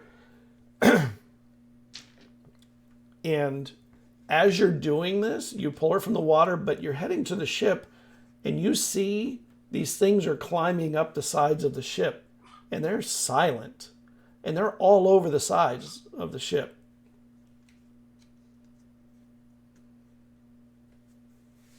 And you also see that the sails have been dropped, and they look like they're preparing to drop anchor. This is the night that we all die, but we'll see. Well, at Let's least keep die flying. fighting. I don't know. I'm kind of sick of that, so we'll see. But let's go to our friends, I guess. Keep Okay. flying. 11, Desus. Me. So how far are we now away from the ship after Hipley flies us? What's your flying speed? Wheel. That is, I think it's like. Okay, fly, blah, blah, blah, blah, blah, blah, blah. I want to say 50. I don't know why it's not showing me on the spell. I'm pretty sure fly is 60. I can't read it. 60. It says right there, 60 feet. Okay. So you're halfway to the ship. You'll be there in the next turn. All right, so there's 60 feet left. Getting to you ate up 60-ish feet because you were moving towards also. Oh, okay. So he getting to you and getting you out of the water. So you'll have one more to get back to the ship. With it slowing down, thank goodness, I guess. All right. And they're off. We're seeing them on the back of the boat or the sides? The sides. Sides. I don't want. And your friends don't see them. Like they're looking off the back. How far Yeah. away are we from it, though? Huh? How far away are we from the ship? Now you're about 60. You're right. you're just about one full flight movement away. Well, I can do it on one side of the ship without hurting anybody, as long as they're not on the rails. And Hipley, you feel almost like Deesa's skin start to get a little chilled as she throws out a hand, and very thick, dark clouds start to form up off to the side of the ship as she casts Sleet Storm. So until the spells end, freezing rain and sleet fall in a 20-foot tall cylinder with a 40-foot radius centered on a point you choose within range beside the ship. The area is heavily obscured and exposed flames in the area doused. The ground in the area is covered with slick ice. It's hoping to make the side of the ship slick. When a creature enters the spell area for the first time on its turn or starts there, it must make a dexterity saving throw or fall prone. Okay. If the creature starts its turn in the spell's area and is concentrating on the spell, they must make a successful Constitution saving throw against my DC Okay. or lose concentration, just So- in case they're spellcasters. All right. So let's make their saves to stay because there's 3 of them within that range, within that area. I have Let's see if they telepathy, fall so off. I have telepathy, so I can definitely let one of them know that someone's coming to the ship because I have telepathy, and we're within 60 feet. True. So let who's over the first one, I just kind of glance at, let them know, okay, that's coming up the side. And those type what you just did, those really cool. The first one you see is Cerridwen. Dwayne, I think Death is calling from the side of the boat. But you might want to know that. Okay, so I see Jesus and Hipley flying in from the sky. Jesus casting a slate storm behind us.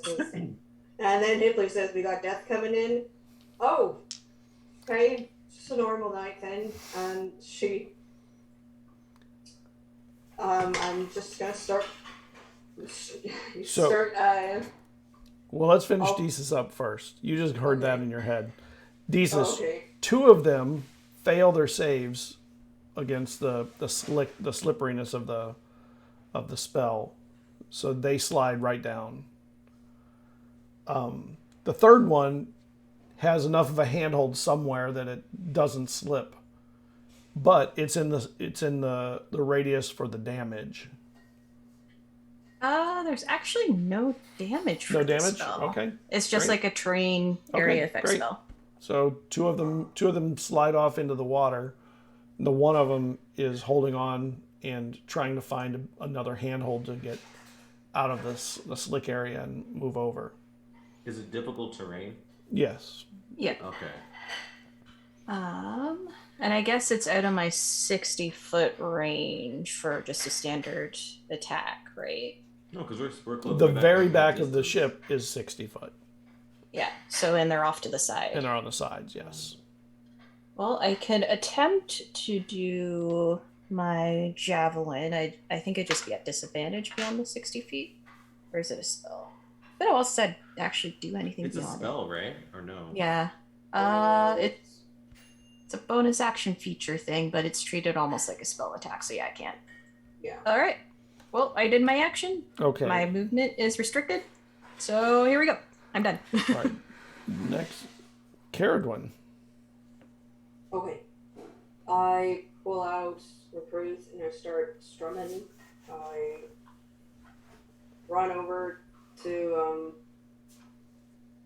the sleet storm area. What I'll do is I will give inspiration to... Okay, so Hipley's flying, and Jesus is also above them. I'll give it to Jesus, so you get one of my combat inspiration target dice. And then, can I see any of the... Yeah, over in that area, you see one of them climbing up the side, and you hear the splash of maybe 2 falling in. Make me a perception check. 12. Okay. So that's what you see. Okay. I'm gonna throw javelins at them, so I'll throw... Okay. It's 24 to hit. All right. 7 points. Second javelin. 22 to hit. Both hit. Get it. And 50. So 15 points total. Of piercing damage. Okay. Yes, I usually roll terribly. Oh. Keeps climbing towards the ship rail. Jazz. Jada. I was unmuted. I was going. I went to mute. Anyway, I'm gonna go look. Hold on, I need to make a... Nope, I don't. I'm gonna go to... Jeez, I'm rolling like shit. I'm gonna go to the side that Cerridwen's on and help out. So Make me a perception check as you head that way.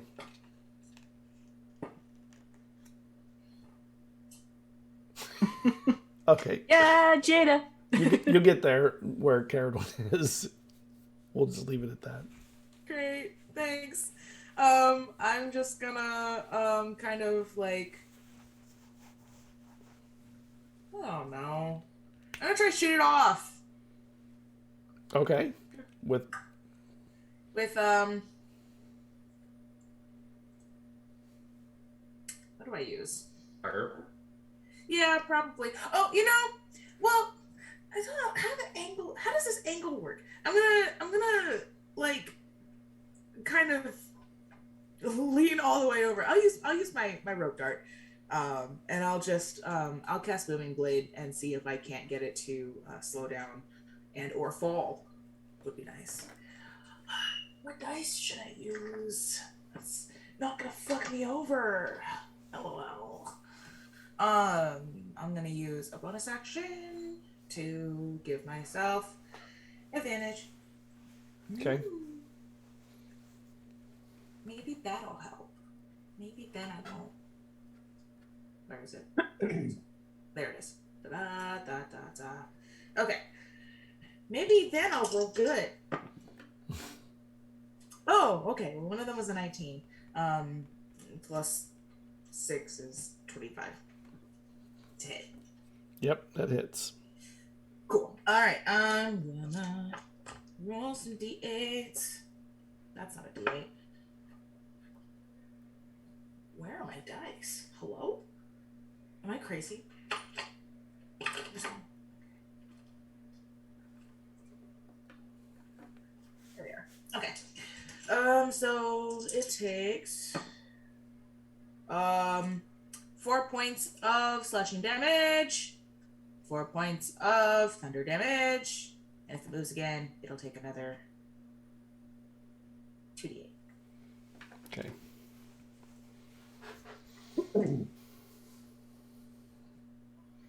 And we're That's back. my turn. And we're back to the top. Eisen. All right. So we know that there are things climbing up the side at this point because I can see them. Yeah.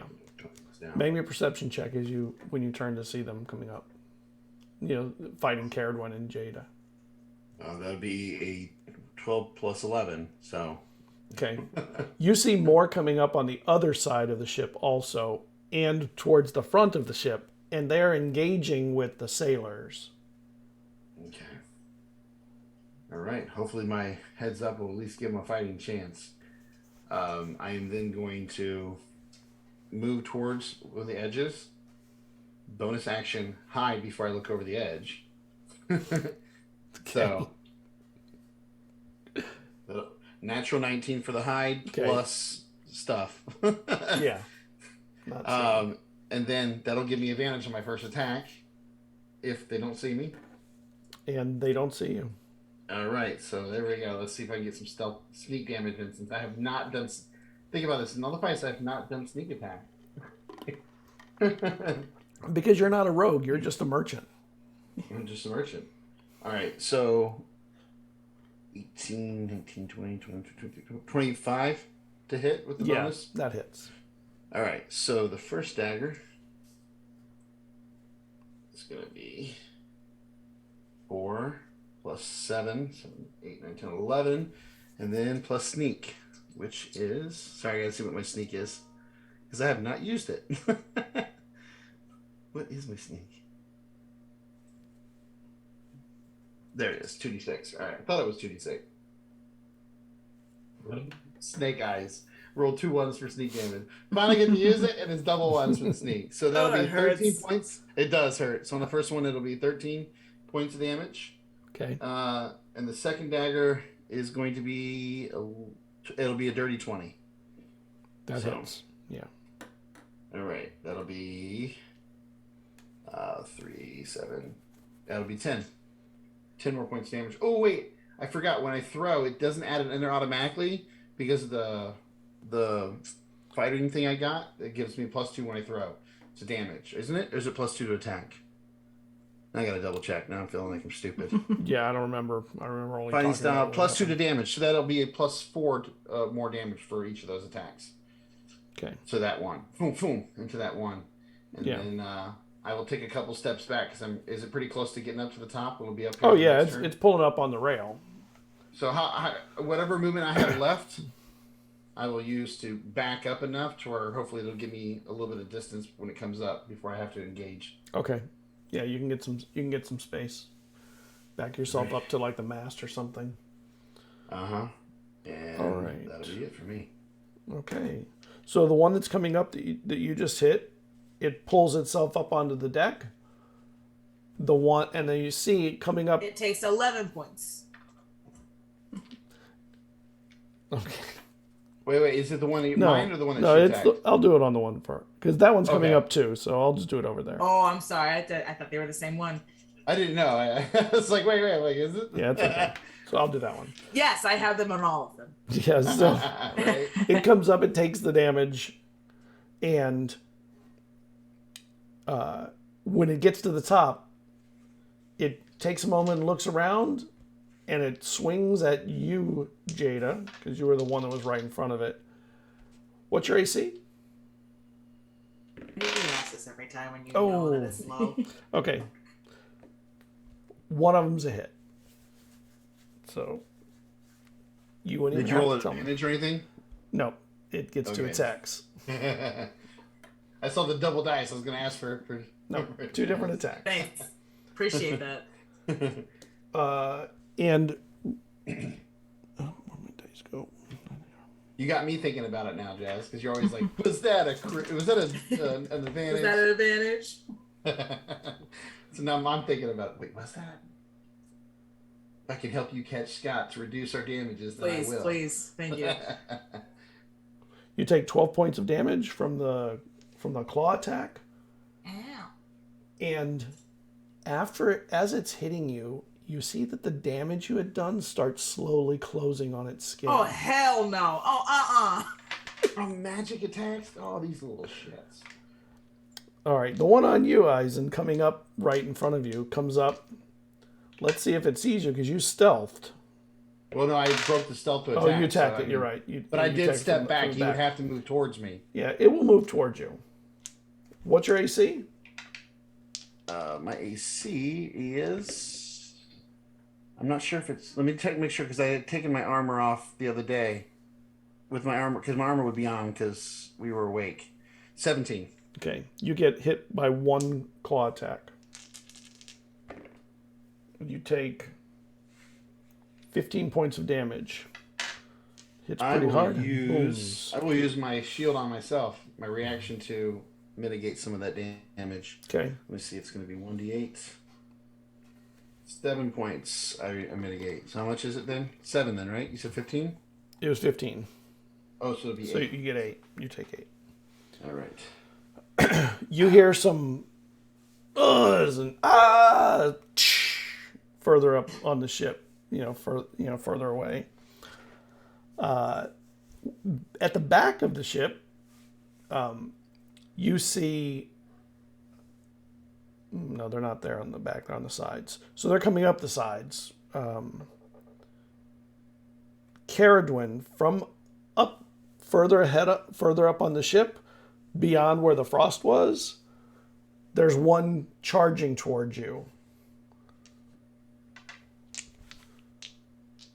Ahead of the ship? Like at a different point in the ship? Yeah, further up on the ship. It came up from the front of the ship, and it's coming back towards you, where you are and where Jada is. The bow. Yeah, the bow, the bow.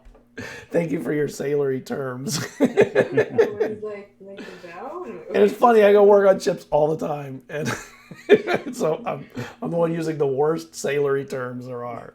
Front. It's coming off the port side bow. And I'm like, okay, well, I see more of them are coming that direction, so I'll cast,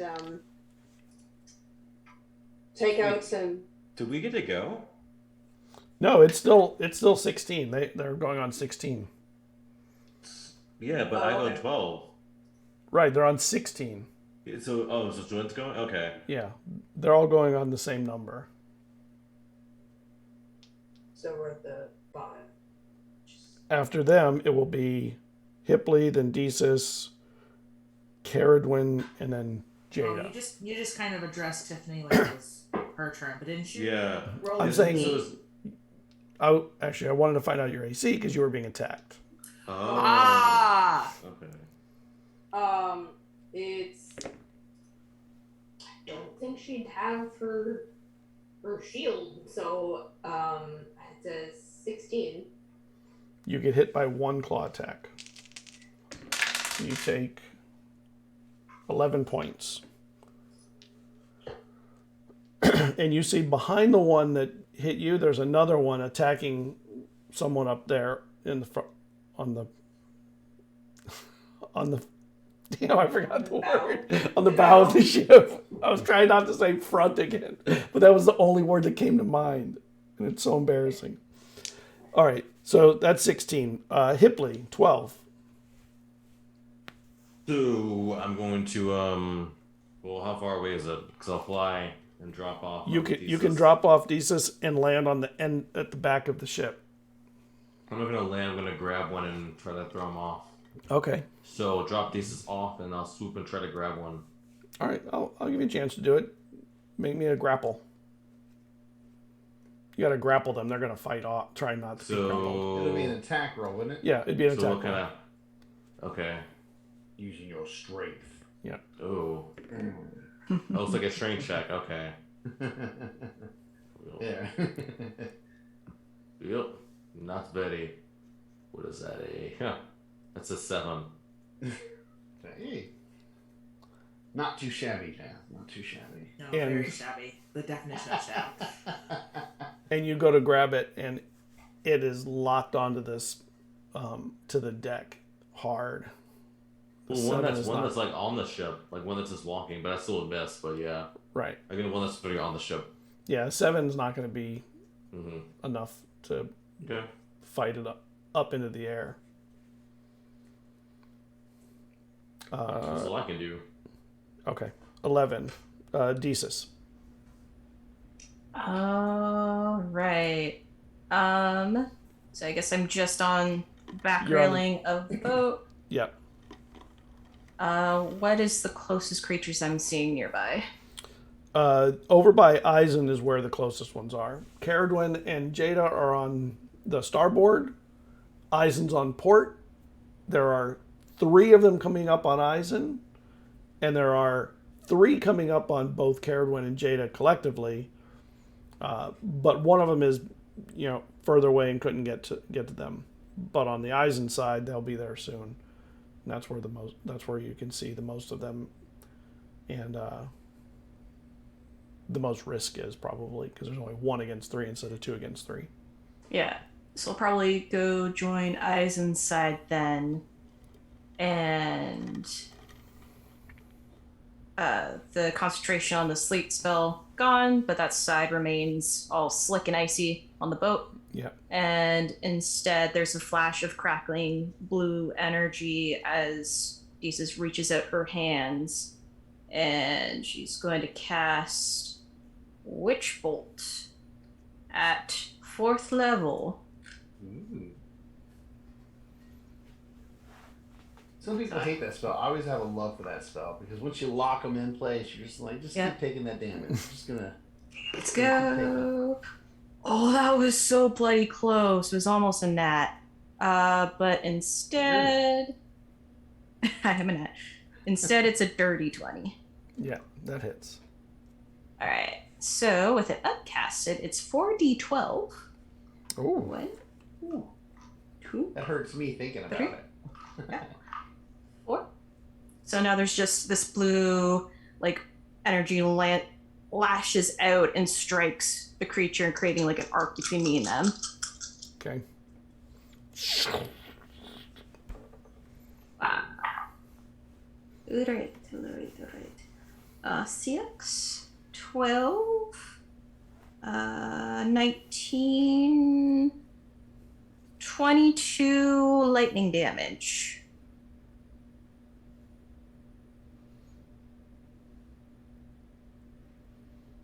Okay. That one's looking pretty burned up there. Still okay, but it's taken some hits between you and Eizen. Okay.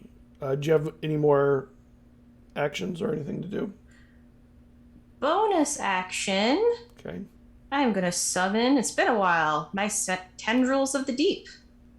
So now this darkened seaweed shapes start jetting out from beneath the deck, within 60 feet. So I'll put it in the same area as the creature that I just hit. Okay. Just double checking to see if it can make an attack once I summon it. Yes, it can make an attack on summon within 10 feet. Okay, it's there. Wow. Slap by seaweed. Alright, so that is a 16 to hit. That hits. Alright. And my tactical damage. Where is it? 1d8. That's the d8. 2 cold damage. Okay. And its speed is reduced by 10 till the start of my turn. Okay. Great. Cerridwen. I will, who's been taking damage? I've been taking damage. I see people at the port. You've been taking damage, Jada? Alright, so I'll give my inspir. Oh, You you muted hit yourself. You made yourself. I hate when that happens. I know, frustrating when your headset mutes yourself. Can you hear me now? Yeah. Oh, okay. Alright, so inspiration for Jada as she looks over and sees Jada struggling a little bit. And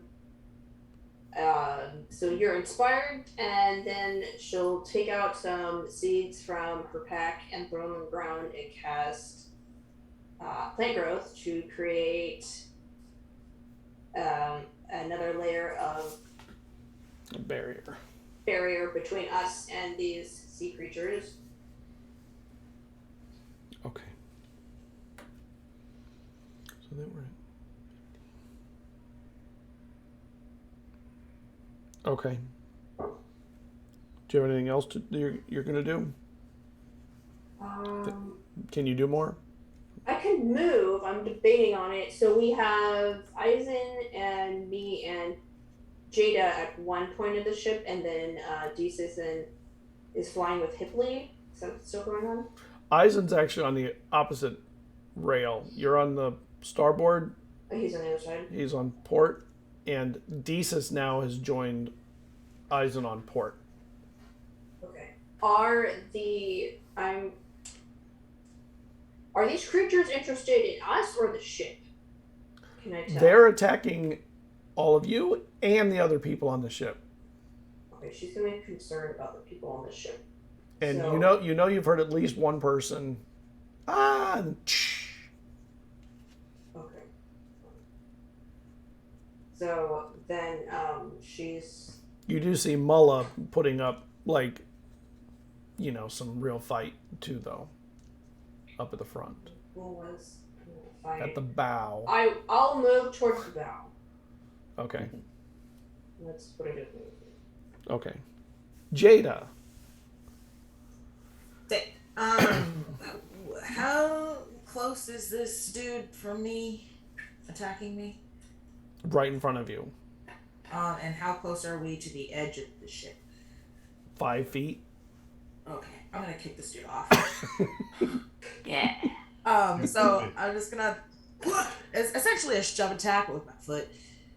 Okay. Well, the good thing is you have the benefit of it being icy right there behind it. Cool. So Does that mean I get advantage? it does mean you get advantage because it is icy, and they're not icy walking creatures. Screw you. Okay. Ugh. Ooh. So is this what is this exactly? It's a strength Is it attack. strength check? Yes, against its strength, who will try not Okay. to be thrown off. That is a 16. Okay. So you go to kick it, and it doesn't slide back. It's like, oh no. That's annoying. Fine. I just kind of stare at it, and then I actually surge. Okay. Do it again. No. As fun as that was, I know when something isn't gonna work. I'm just gonna blast it full in the chest. with a 3rd level Scorching Ray. Okay. And I'm gonna... Well, first I'm gonna see if this works. So let's find out. 1 is a 23 to hit. It hits. And 22 to hit. Yes. Both And hit. a 23 to hit. Oh, wait, Yes. one more. And 14 to hit? No. No, I didn't think so. Okay. Hipley knew. I think Hipley's close to calculating the AC of these things. 4, 6, 66. 66? Okay. Not terrible. Not good. Not terrible. It's fine. 20 points of fire damage. Okay. I really, and like each time I just want to continually push it back towards the railing. Yeah. Jada, we're back to the top of the order then. Eizen. I still have a bonus action. Oh, you do? Okay. Sorry.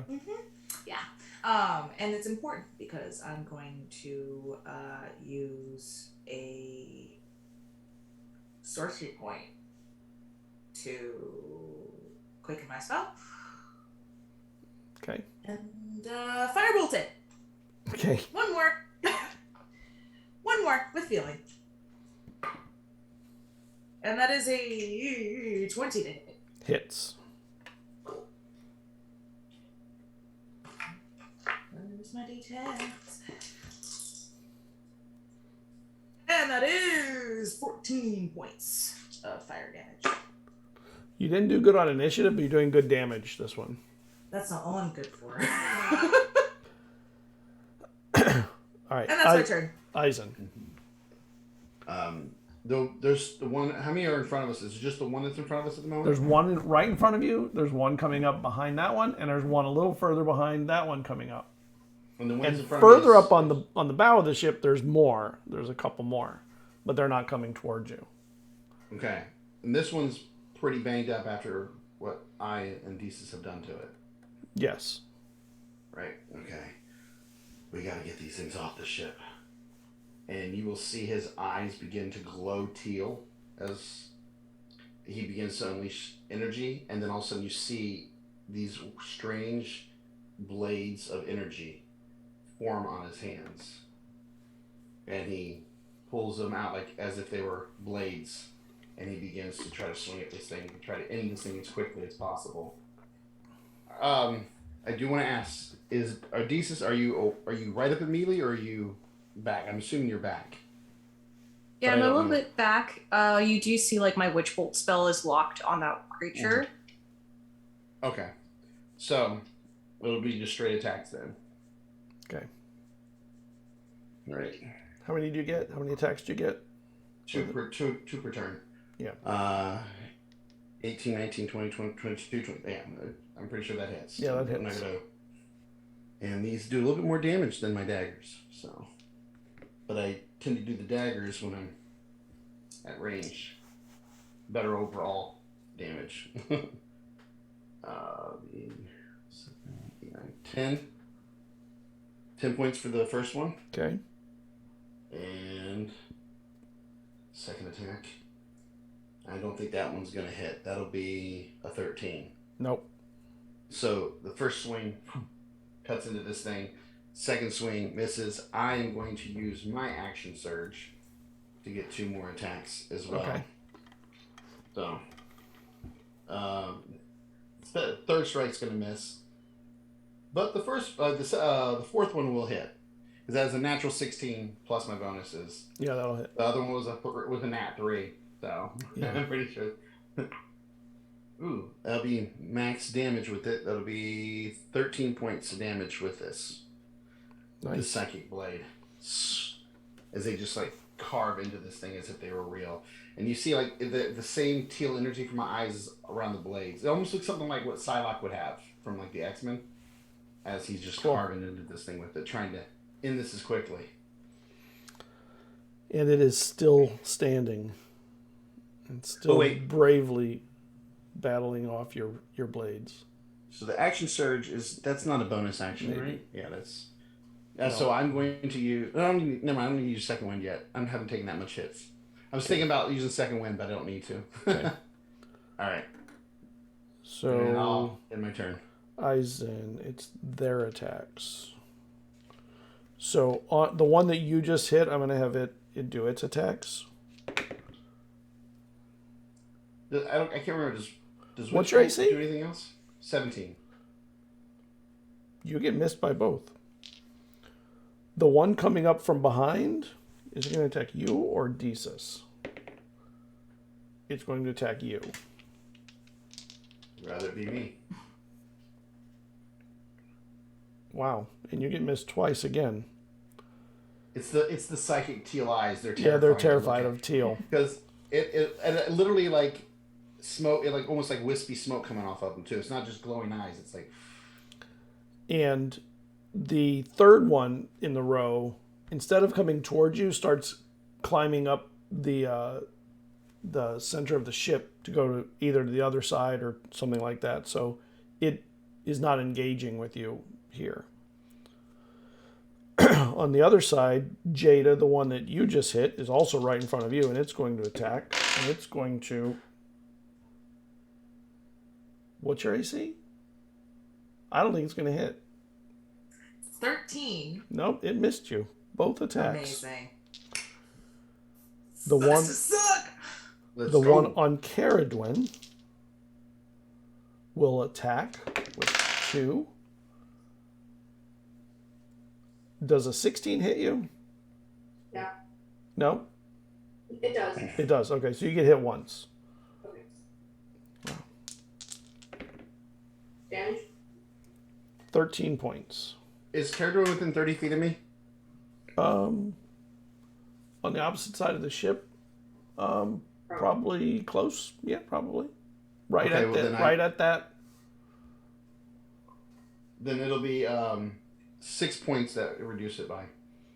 As you feel that field go up around you once again, reflecting some of that attack. And Hipley, where are you flying still? Yes, sir. Yeah. Okay. So they're not able to get to you. They couldn't get to Desus. All right, so we're down to 12. Hipley. I'm gonna fly and try to grab one again. Okay. Strength it. No. Yeah, so no. That's my turn. It's a 3. Yeah, no.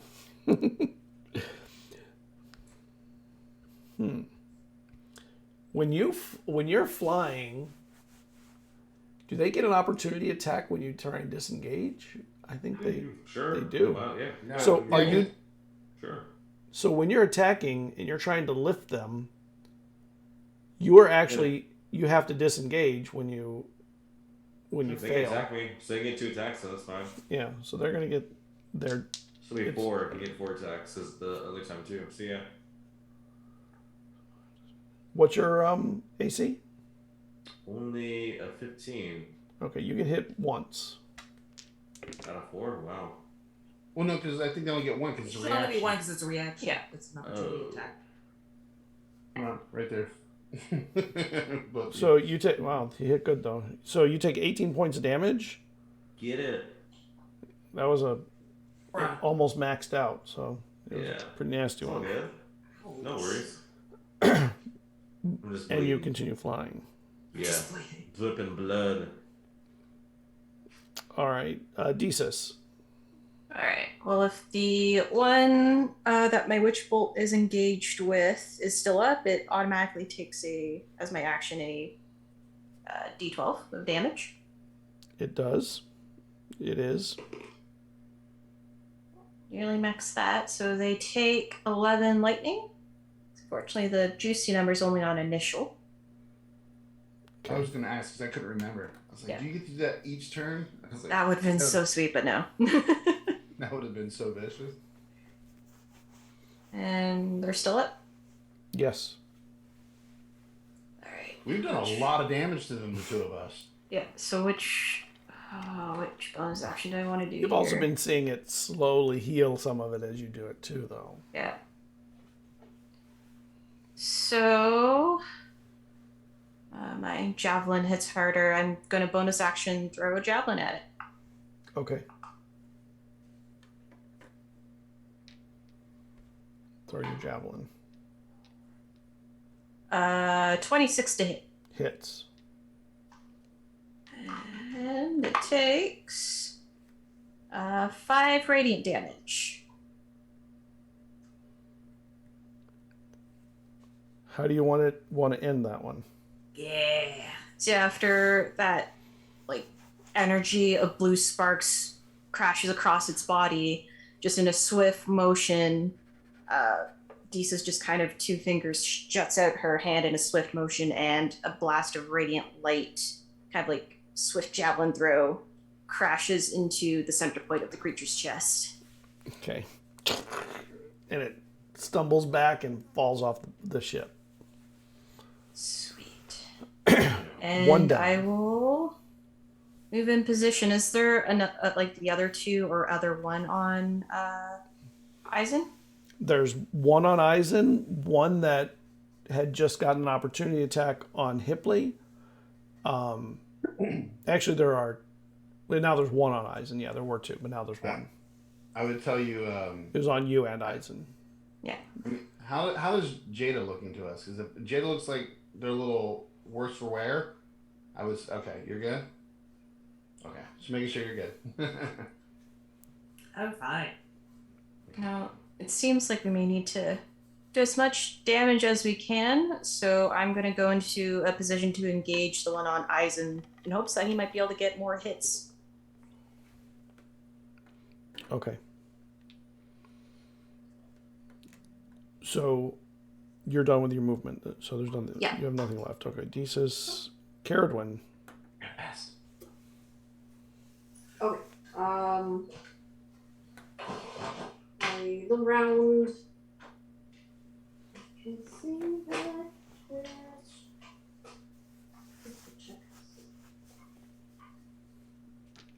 What? How you doing, Blue Collar DM? Welcome. Thank you for the raid.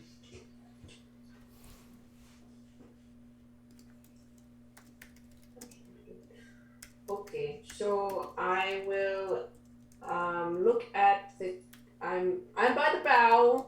How are Mullah and the crew doing? There have been 2 thrown off the ship, and Mullah is engaged with one of them. Mullah is using a scimitar, and it looks like a pretty nasty battle between the 2 of them. All right. I'll give Mullah a heal.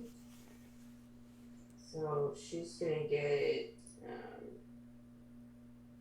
She'll get 6 points back, and then I'll go up and whack this guy with her. So I'll attack with my short sword. Oh, I need roll to hit first. Okay. That's a dirty 20 to hit. Hits. That's 8 damage. Second attack, 19 hit. And 4 damage. 12. And this is on the one on Mullah. Yeah. Okay. How much did you say you did? 12 total. 12. Okay. This is with the. I think it's Truth Seeker Blade. Okay. Do you have any more actions or anything else to do? Nope, that's my bonus action. Okay. Jada. The damage machine tonight. What's this? How's he looking? Injured. Badly. Badly injured? Yes. How badly injured? You can see there's blue blood seeping out from burns and slashes and all the stuff that's been done to it between you and Cerridwen.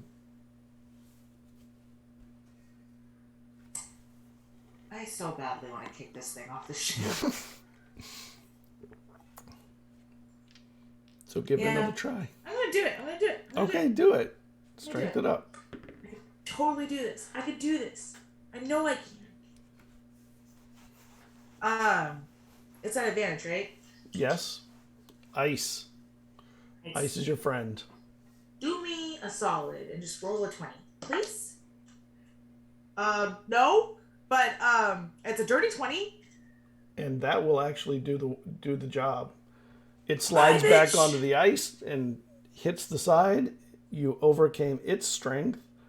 And you see it sort of slide back, sort of surprised that it's sliding because, you know, in the middle of the combat, it's not really thinking it's on ice. And then suddenly it hits the rail and goes off the side.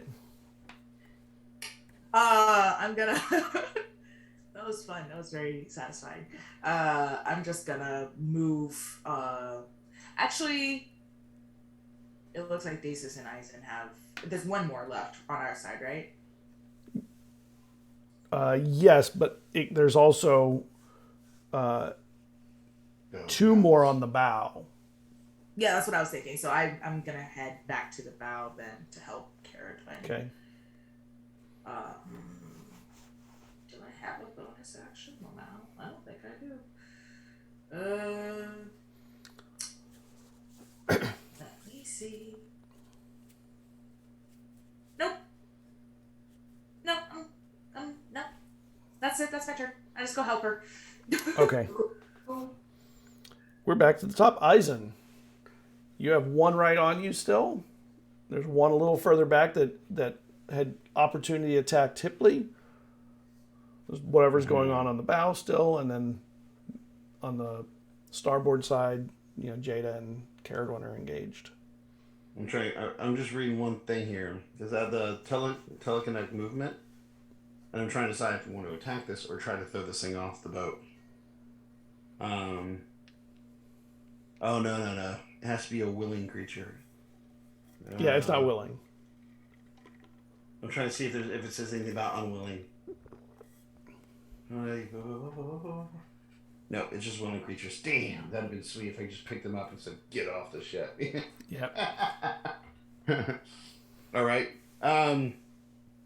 Well then, stabby stab with my psychic blades. All right. So, and now that Thesis is standing there, directly engaging the threat here. Yep. First one is a 14 plus 9.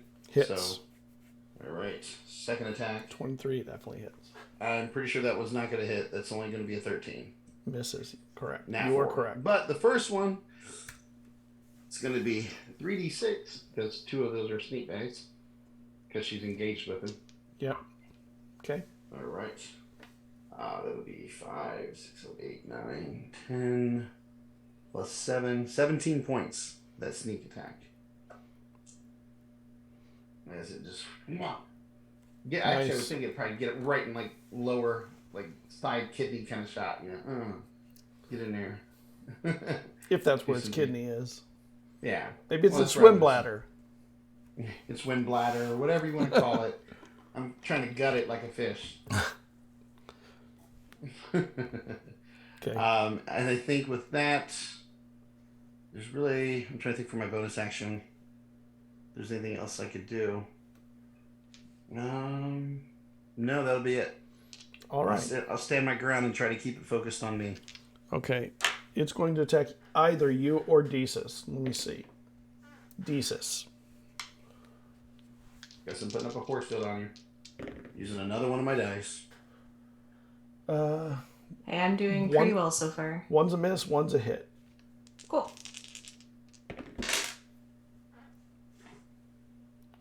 8 points. She takes none. Yeah, bare minimum hit. Almost.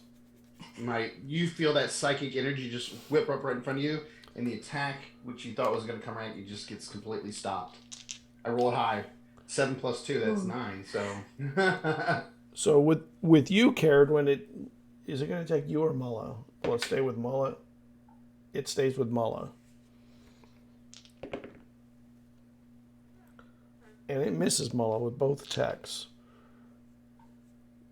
Jada is no longer engaged. Oh, I'm sorry to hear that. One of the Wrong person. And- No, not the wrong person. and up Sorry, it was just on the too good not to bow, say. you hear as someone's thrown overboard. We gotta get over there. Next up after that is Hipley. Flying Hipley. 13 to try to lift one of these guys up.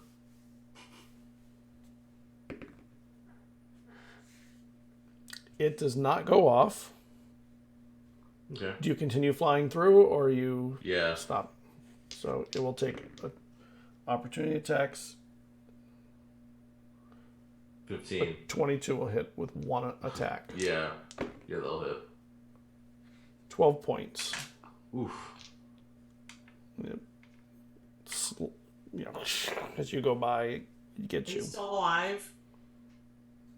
Define life. Yeah, I mean, I'm still I flying. can't. I literally can't. Like you're breathing, you are.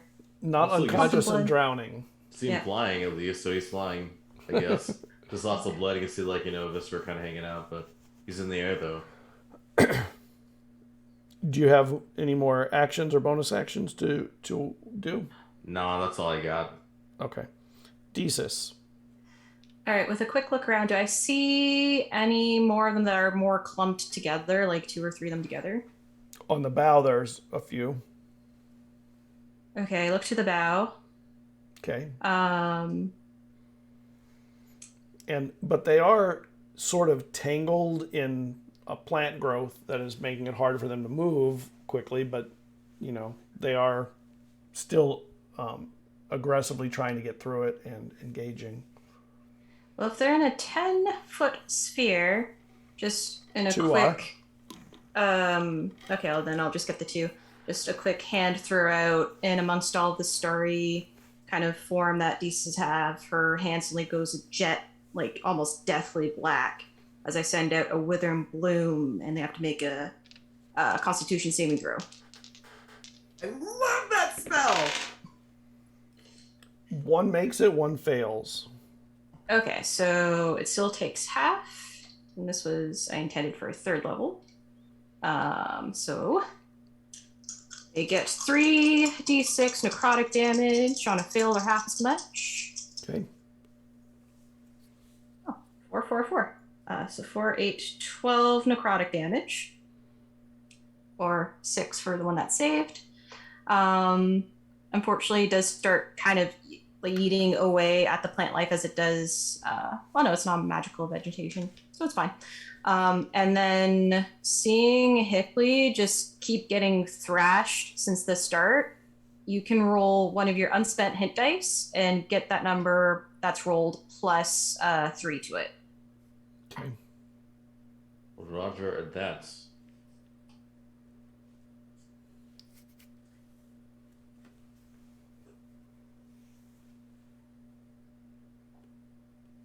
And that was a spell action. So bonus action. Well, my seaweed tendrils are with me, so they are gonna move so they can smack the thing we're engaged with.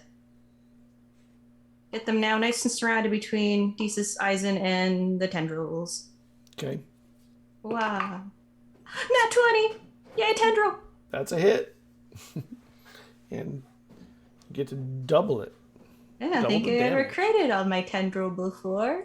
What good seaweed. Yeah. It's very strong for seaweed. Yeah. Wow. Oh, why'd they have to be in 1? That is 8 points of cold damage. As they get a sloppy smack, which probably used to it, but it hurts. Yeah. All right. And no movement. I am remaining where I am. Cerridwen.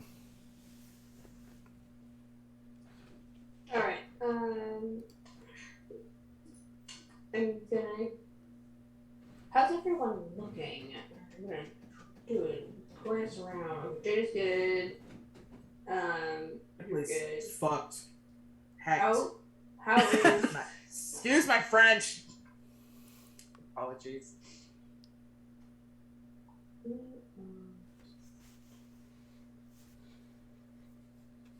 So you and Mulla are on one. Okay, the Muller one. There are two in your how's- entanglement. Two in the entanglement. How's Hickley doing? I know he's been trying to throw people off. He's got some slashes across dripping him. blood.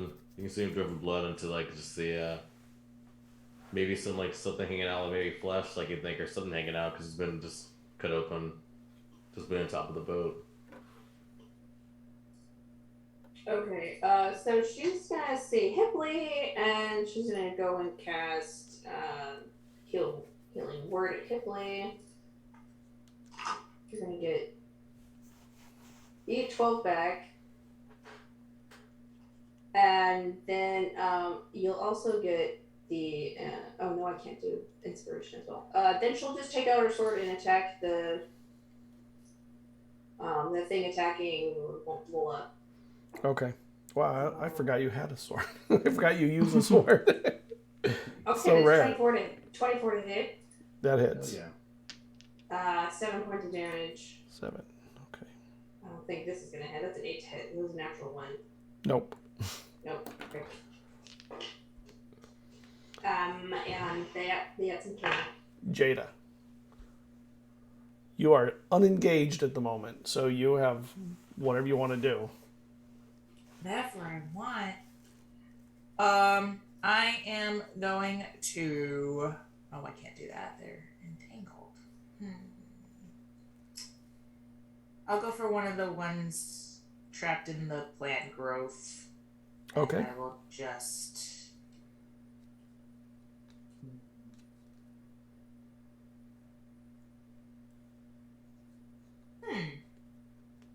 What will I do? Didn't think this far ahead. I should have. Rip my. And it's not trapped, it's just slowed. We're slowed. So it is moving then, though. Mm-hmm. Okay, then I will Booming Blade it. My favorite spell. My second favorite spell.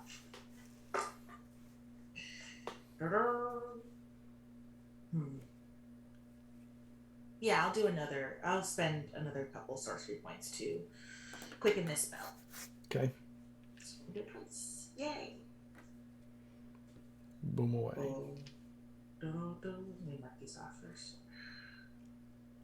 Because I will forget unless I do. Okay, let's go. Hiya! Another, 24 to hit. That hits. Cool. And literally just, okay, they're there. Hiya! Okay, we got 2 points of slashing damage and 7 points of thunder damage. And if it moves again, it'll take another 2d8. Okay. And for the second one, that's a 19 to hit. Hits. Oh, cool. Sick. That's much worse. 2 points of slashing, 2 points of thunder. That's to the other one. Oh, to the other one. Okay. Yes, sorry, I should have specified. So if one or both of again, it'll take 2d8. We're back to the top, which is Eizen. Right. You have one Cuddy, engaged cuddy, with you stab, stab. and or Desus. You're both there and Cuddy, cuddy, stab, available. stab. Okay. 9 plus 9, 18. Hits. Okay. All right. First one. Give me those 6s. 3 6s. Come on. Not bad, but not 3 6s. That'll be 9, 10, 11, 12, 16, 17, 18, 19 points with the sneak. And then, where we go? 12, 12 is bigger than 9, so 12 plus 9. If with 18 hits, then that'll hit. Yep. 6 plus 7. So that'll be 13 points. That's the most I can do with this psychic blade right now. normally with a normal attack. All right.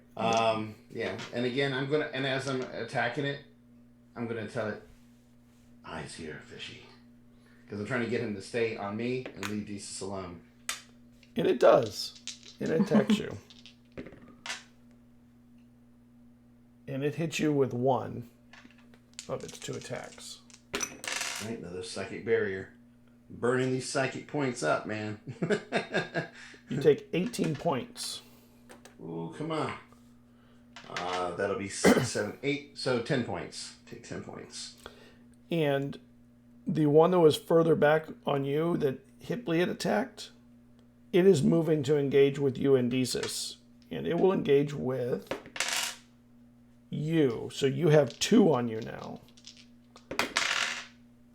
What's your AC again? 17. Misses. The one on Cerridwen and Mulla, it will attack. Let's see. Mulla.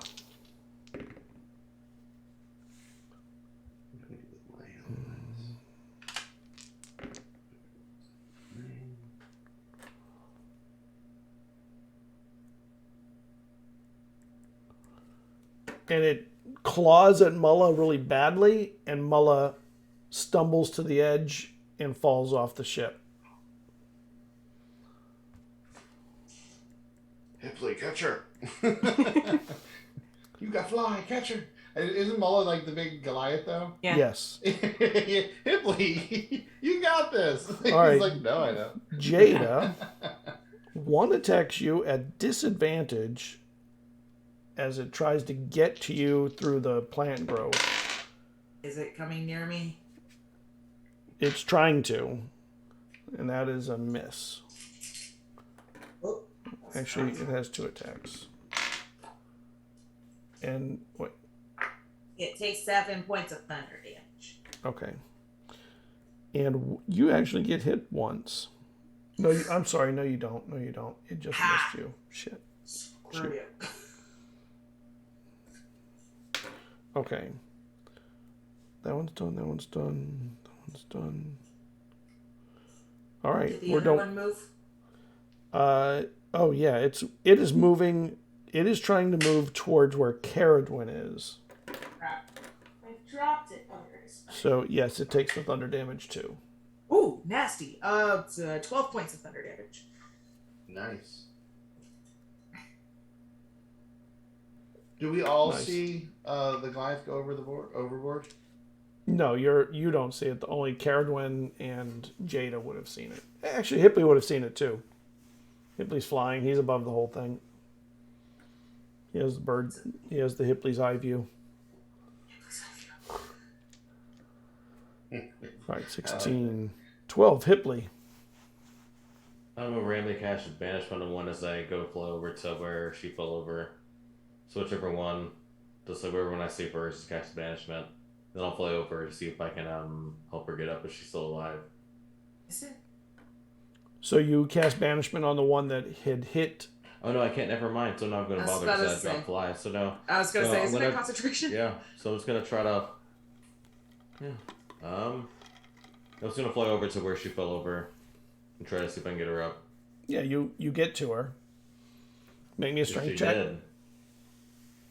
Well, it's hard to tell. You just She's about to be.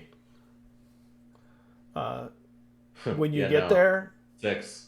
there's Wait, do you have any inspirations or no? there is Probably I can't remember. a Do You Oh, I do. absolutely A do. D8 from from what? like I the mean, multiple times Regular or like inspiration. Oh. I don't know if you want to. I don't know if you want to use it or not. Yeah, you should have like regular inspiration as well because we gave it to you like last session, I think. Is Or that the a session reroll? before. Or is it like a It would- D8? it's advantage. That's up to you. I'm not telling you to use it. I just didn't know if you wanted to. It's a 13. okay. So you're able to start pulling her out of the water, but she is dead weight. Is she dead? Can I tell if she's dead or not? You think Or no? she's dead? No! I'm just gonna drop her back in the water then.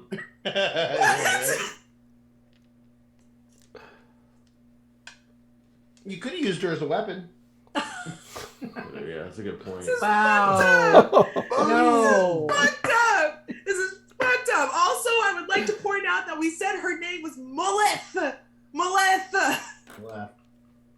she's dead. We've been calling her the wrong name this entire time, and she's dead. I'm upset. I have to mute. Like this. Oh. Like that's funny. You're like, Dennis? That's what you said? It's terrible. Mean. Oh, man. That's all I can do. That's my turn. So you bring her up, or you leave her in the water?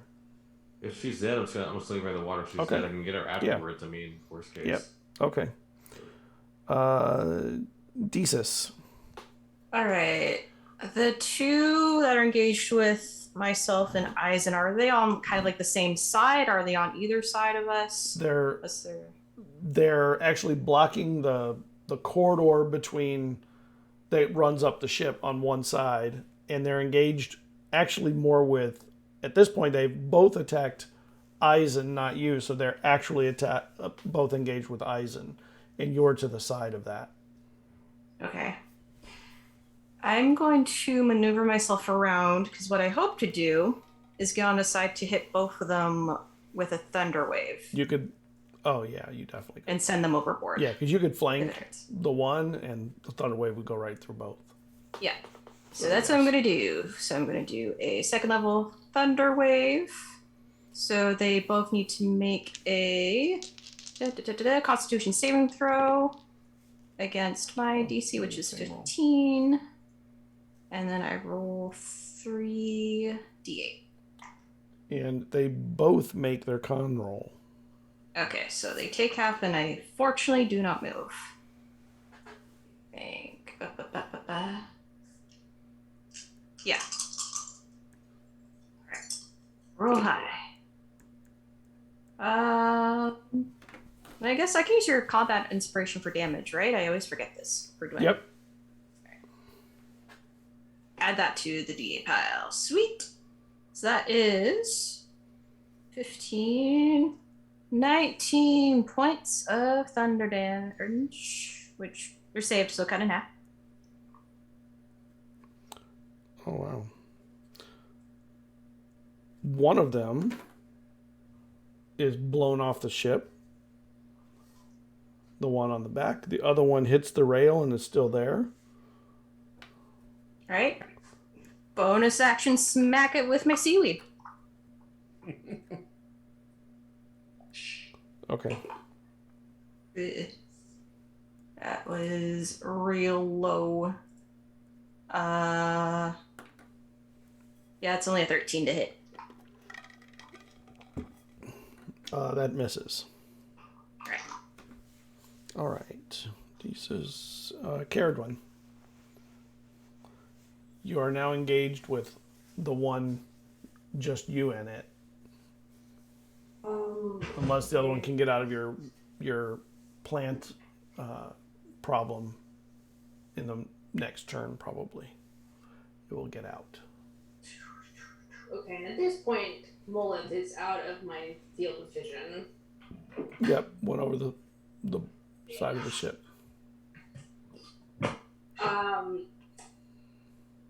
I'm gonna use my spell.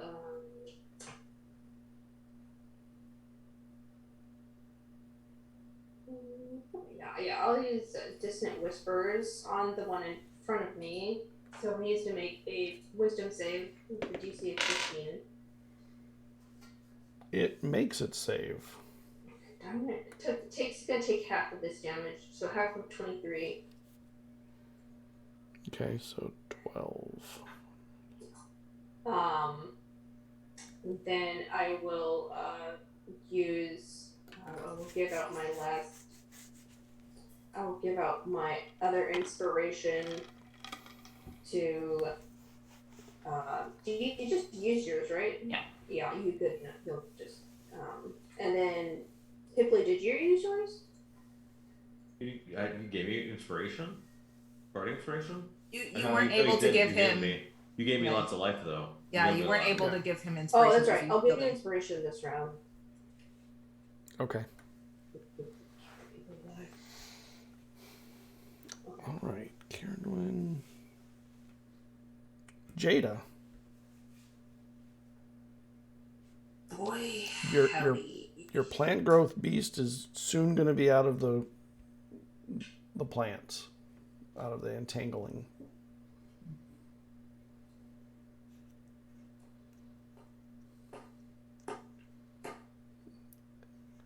Make me a perception check, but please. Sure.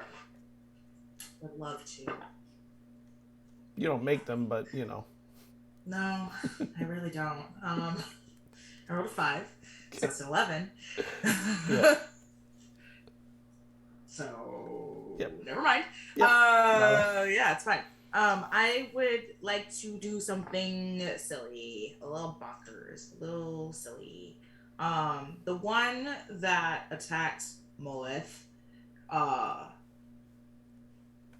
is not in the plant growth, right? Correct. It's engaged with Cerridwen Cool. at the bow of the ship. I would like to. How far am I from them?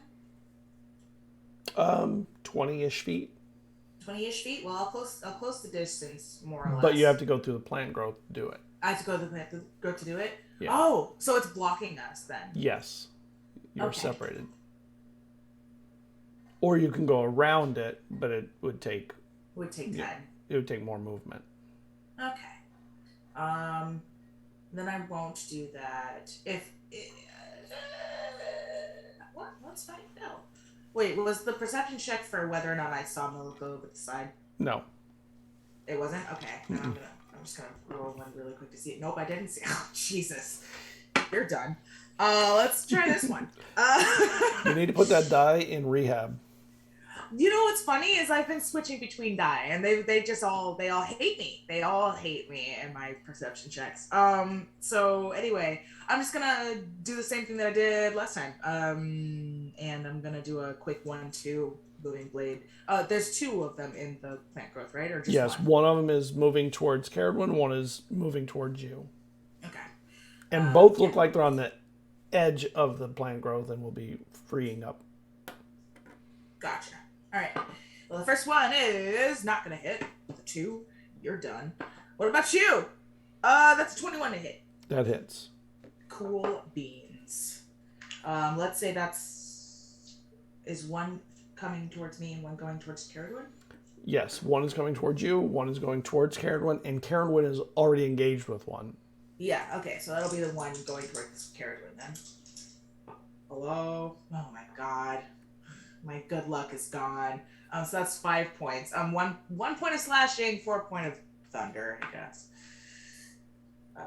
And if it moves again, I'll take another 2d8. Not that'll do anything. Okay. That's my turn. All right, we are back to the top. Eizen, you are engaged with 2. Well, I thought you said one went over, or no? Oh, you're right. One of them went over with the thunder, with Okay. the I just want to make sure because I couldn't remember Right. for sure. blasted it off. I'm going to look at this one here. First thing I'm doing, I'm using a bonus action to second wind some HP back. So let me get to my second wind real quick. Sorry, I want to, because I want to make sure I don't forget that, because I will forget it otherwise. So bonus action second wind, 1d10, 10 plus 6, so 16. More than I thought I was going to get. That hits. No, this is second wind. It's the second I haven't wind. attacked Okay. yet. Yeah. I wanted to heal up a bit. Oh yeah. Because I've taken a couple hits now. And then I'm going to attack him. But this doesn't cost me as an action to do this. I'm going to psychically speak to him. I don't have to have a mutual language with him to understand me, but he cannot communicate back to me unless I use an action to do so, and I'm not using an action. So as I'm attacking him, he will hear in his head, "You better leave before you can't, and take your ugly friends with you." And I'm basically trying to tell him to get the hell off my ship. Give me an intimidation check. Right. I don't think we've ever 15 done an plus intimidation check in this whole 16. game. 16. 16. 16. And I'm attacking him as well. I'm not. Okay. I'm letting him. So Not letting him mull it over. home. That way he knows that I mean business. Okay. As I'm Attack. him. Do your attack. Yeah. That'll be 8 plus 9, 17. 17 hits. Okay. That will be 6, 7, 8, 9, 10. 17 points. And then natural 19. Hits. That'll be 7, 8, 9 points. And as you speak to it, how do you want to finish it off with your last strike? And as the words really hit home in its mind, knowing that like I mean business, the psychic blade just comes right up underneath the chin, boom, right through the top, and then I just kind of use the blade to like toss the body overboard. Okay. And then I will move to help others towards the front, where everybody else is at. Okay. Let's go, Jesus. All right. So Jada, the one pops out from the plant growth and is freed. One coming towards me? Yes. Gotcha. And you get hit once. Can you tell me what that roll was? It was a 17. I can try. What's your bardic inspiration? Is it a D8? Doing? Yeah. Okay. I'm just gonna see. I'm just gonna see. You know. You got this. I believe in you. No. I tried. What's I got your roll? a 3. I got a 3. Oh. Not enough. So. Okay. 9 points. Not a terrible hit. Hold on. You guys are burning up my shields. I don't need your damn shield. I'm still doing it. Ugh. And guess what? Rolled a 7 plus 2. As I'm moving up towards you nine. guys. Second Cerridwen, barrier in front of you. I just want to say that Jada throws an irritated look over their shoulder at you. Not that you can tell because their face never changes, but still. Karen, you are now being attacked from both sides as the one finally frees itself from the plant growth. So you get It's 10 get points of attacked thunder damage. Ooh. Yeah. What's your AC? 16. Okay, so you get hit once from one,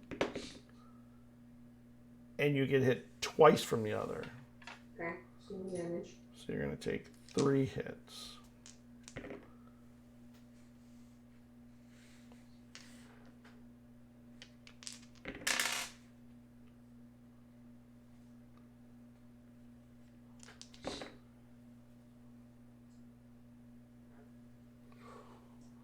You take, from the 3 hits, 48 points total. Oh my god. I kind of wish I would have saved the shield for you. Are you still on your feet? Oh my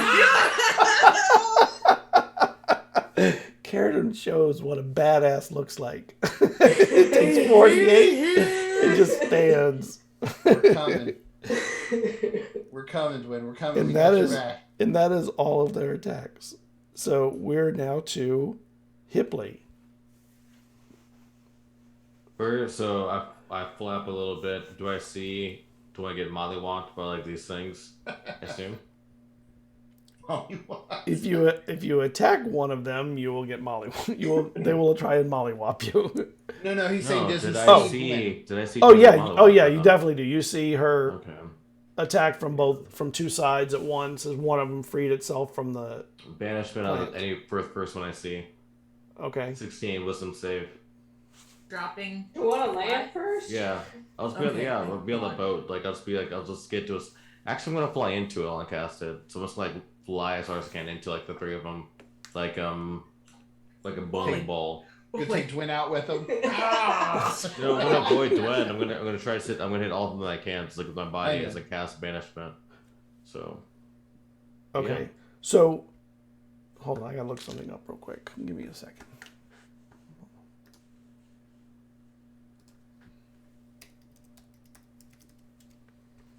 Man, Dwayne, you are badass. You're literally at 1 right now. Yeah. How Yeah. many hit points that matters is the last one. That's, Mhm. You are not wrong. You are not wrong. I mean, if they're from the air, they'll still disappear for a minute. Yeah. Okay, the one that you cast Banish on disappears. Awesome. The other one that you're flying into, can you make me a strength check? I'm just crashing into it. Yeah, I Okay. can't. Like, I'm just flying haphazard. And- Like it's full And force. since you're flying, okay, make me a strength check. See if you can take it over. Push it And over. I'll use the inspiration. It's a D8. So I'll add that to it as Okay. well. That'd be so perfect if this like makes the difference because Wind just gave it Probably to you. won't. 13. Probably won't. So 13 plus 8, right? No, just 13. Oh, 13. Oh, that was your roll. Okay. Yeah. And you hit it, and it stumbles, but it stays standing. Okay. And it gets an opportunity attack on you when you fly off. I can't fly off. I Oh, still yeah. crashed into You it. crashed into it, right? Yeah. So you're Yeah. standing. I No just- opportunity Basically cast attack. Spanish, and he just literally flew Yeah. into it with full force. Yeah, so one of Oh them my God. vanished. Huh? So now there's only one on Cerridwen, and now you. Okay. Hipley Desis. All right. It was still badass, Blake. Looking at Twin, do I get a sense that she may heal herself?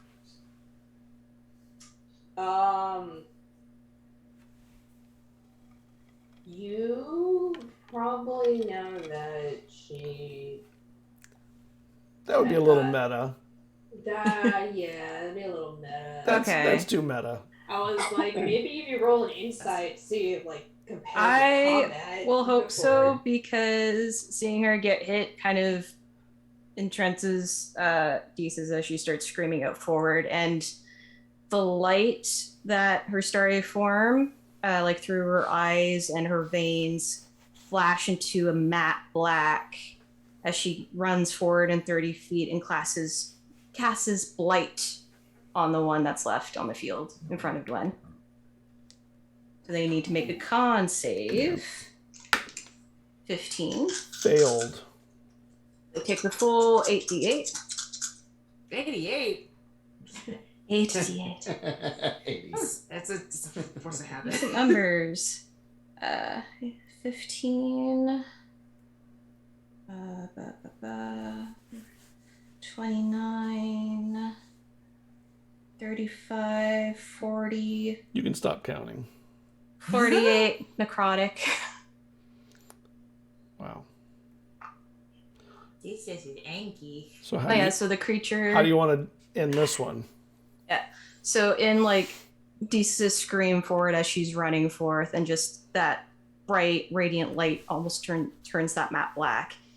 Anyone close to that creature will see just all the moisture suddenly sizzle and start vaporating out as the creature's own body starts to almost mummify and shrink and start almost becoming a withered husk That's as all the dark. moisture and vitality drips out of it.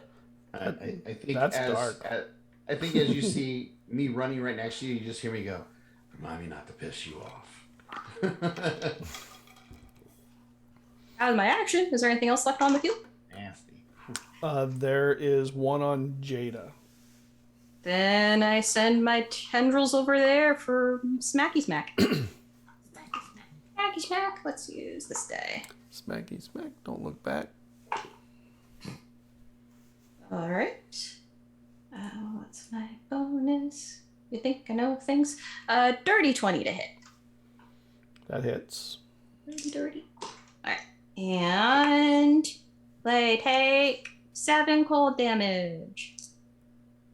Okay. And we are back to the top. Eizen, you are up.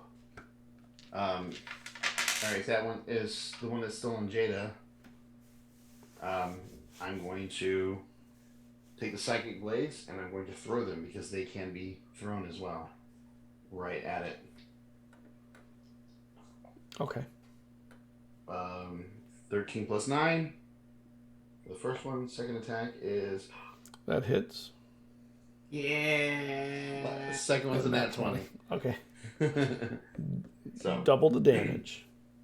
yeah. Sucks that that was on the second one. I know, right? 6 or 8. 18, 15 for the first one. Come on, big numbers for these 2 days. Come on. 3. That'll be 10 for the critical. I rolled a 1 and a 2. It'd be like that sometimes. It does, right? So yeah. So what was that? Okay. I can't remember. Yeah, total. I don't know what it was total. But 25. Yeah, Yeah. there you go. Boom, boom. Both those psychic daggers hit it. You see these strange. I don't think you really noticed the daggers, these psychic ones, before hit this thing, and then they just evaporate, and then they're back on my hands. Instantly. Yeah. But that can't be true because you showed them you had no daggers before. Well, these are psychic ones. These Right. are different than my You normal daggers. you open your jacket to show you have no weapons, and suddenly Yeah. have weapons all We've over the seen place. his weapons. We've They've seen my them. daggers. Now they've seen my psychic blades. And Jada, you get the attack. It is on you. Is there any way that I like me And run you up are and hit missed. him with it? Huh? That is there? Oh, never mind. They're missed. Just okay. I was just trying to pull some of the attention my way as well. Yeah. I'm a meat shield. That's what I'm supposed to do. Hipley. So, I'm just going to. Is there one in front? So there's one in front of me, right? There's one to the side of you that is. Should be on. one left. Oh yeah. There's only the one on Jada. That's the only one. 'Cause you banished one, Yeah. and then the other one was killed by Desus. So just that one left, though, right? So just Yes. that one. Okay. Let's see if I'll hit. Does a 16 hit? A 16 exactly hits. Perfect. They both hit then. So it's 2 Eldritch Blasts. That will be. Oh. 20 points of damage. Ooh. Nice. So you strike out at it. You hit it with both hits. And how do you want to end this one? Like I know I'm The trying to last kill. Like I one. just throw it at him and then just kind of. Oh, good. It's dead. So yeah, just like The most nonchalant kinda- way possible. yeah. Okay. And Cool guys don't look at explosions, right, Hipley? and as you exit combat, you hear from way back behind the ship like a poof, and you see something appear and drop into the ocean. Hipley, you know that was your banished one. That's I right. was gonna say, yeah, because it'd be in the water. Yeah. Yeah. Because it would appear right where it was at, and the boat would have kept Yeah. moving. Yeah. He's probably like, "Where am I?" Oh! Rip I'd to love to be that that man. thing. I'd love to be in that thing's head as it just reappeared after it was gone. Like, what the hell? That's hilarious. That's really And funny. the captain starts running around assessing. Yeah, were all the ones that were pulled overboard of crew, are they just gone that we can assume or see? The ship has been moving. You don't know whether they're alive or not. It is Okay. night. I will heal myself, and I'll run over to Desus and say, "Is there any chance we can morph into something to pick him up?" Yeah, that's my plan. As I'm already like climbing over the side, my starry form drops, and as I leap off, I become a giant octopus. Creepy. Awesome. Awesome. Nice. As a swim speed of 60 and dark vision of 60. Okay. I start. So you swim and are able to find the bodies of 5 crew people, and all of them have perished, including Marth. Mala. Hmm, Mala. Shut up. Yeah. But I guess you- I'll just You have 8 tentacles, so you can take them all. I'll gather them all up so they can be properly identified, put in ledger, and proper sea burial. Okay. So And you- just because you I'm don't an bring it up. octopus, I'll leave an inky cloud in my wake. That's cool. They can actually poison themselves with it too. Like it's dangerous. Like if they found their own inking and poison themselves. Really? No, Didn't yeah. know that. Well, that is in my stat block. That's all that You're not- matters. If you're not careful, you'll ink yourself. Damn it. It'd be funny if that was in the stat block. Alright. Well, does anyone need healing? Heavily. Eizen, you got that drink? Before I hand it to you, I take a big swig and then I hand you the bottle. I poured on some of my wounds. They're gonna kill the bacteria or whatever. I'm gonna finish it. I just down it. She just cast healing word on you. I'm good. Don't save it for people who need it. I'll be fine. Give it to the workers. Five. And then she goes to just check on other people. And there are other people injured. This, Yeah. There So was- she'll go around using healing word to like patch him up. So I'll use Yeah. mine. What the hell And then is I'll this? start. I'll use all my first, and then I'll start playing Song of Rest. okay. Hardly a challenge.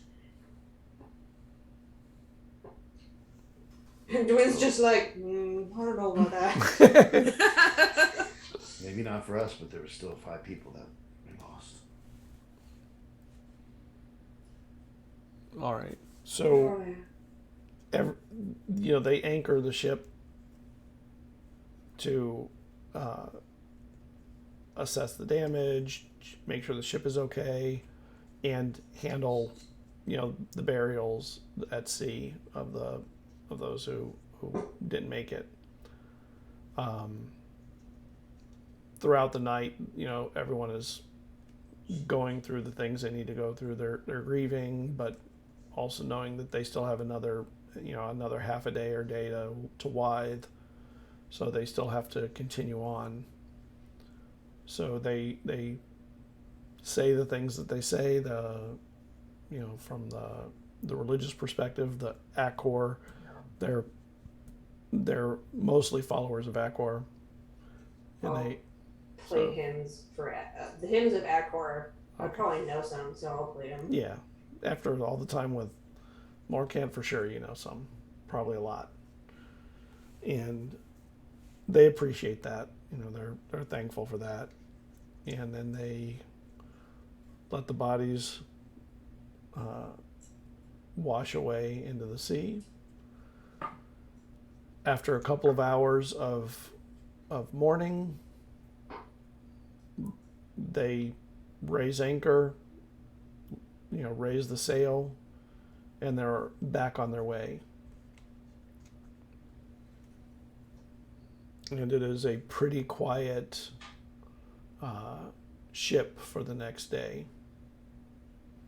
If there's anything you want to do, you can do it, but you will end the session with seeing the port of Wythe as the ship is starting to break the horizon and see the port.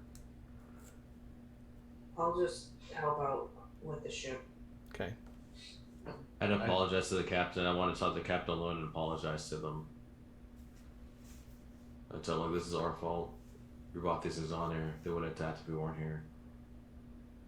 We pretty much killed your men. You don't know that. I do know that. Why This do you is our think fault. that? Trouble Falls is everywhere. This is our fault. Well, do any crew or us recognize what kind of creature this was? No, the crew doesn't know.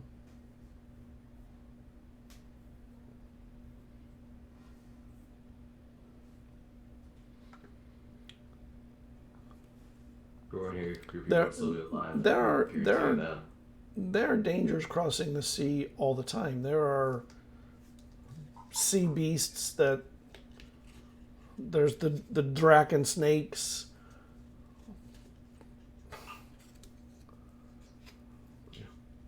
But thank you for your condolences. But I don't think you should assume everything's upon yourself.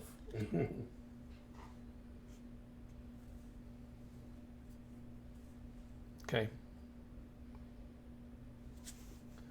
I guess with the one that I blighted and dried up, was there any items on them, like iconography of anything that they may have worshipped? Anything identifiable? No. Nope. All right. I mean, they're vaguely humanoid in that they have arms and legs, but they seem more bestial than thoughtful. All right.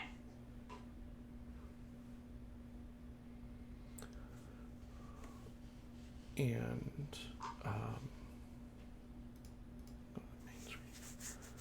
and you see Wythe, that you all recognize as the ship starts. Eizen. Oh, that's true. Eizen's not seen it. You're right. That's why. Yeah. And Hopefully, brings us some cheer for a little bit. And as a matter of fact, as you're arriving, you hear music being played, which is not uncommon. You hear that all the time. But you also recognize it as people trying to learn Mama Bardusa's orchestral piece. Mm. And they're mostly bad at it. That might be for the best. Just remember there's murals of us up on walls. Yes. You're some of the most famous people in this city. Oh no. In fact, Yep. you're probably outside of Mama Bardusa, you probably are the most famous people in the city. Except Eizen, who can still be sneaky here because no one knows him. Perfect. You guys get all the attention, and I'll go that way. I don't know. Arlena is pretty well known too. So those two, and then you guys. And this is where we'll break with you, hearing your song as the ship pulls into port. All right. Thank you, everybody. Thank you, Blue Collar DM. Back to reality. Thank you, everybody, for joining us. Thank you for the raid, Blue Collar, and all of your friends that came along. It's great to see you here again. We will see you next Tuesday. And so, see you in a week. Take care, everybody. Thanks for watching. Bye. Bye. Bye.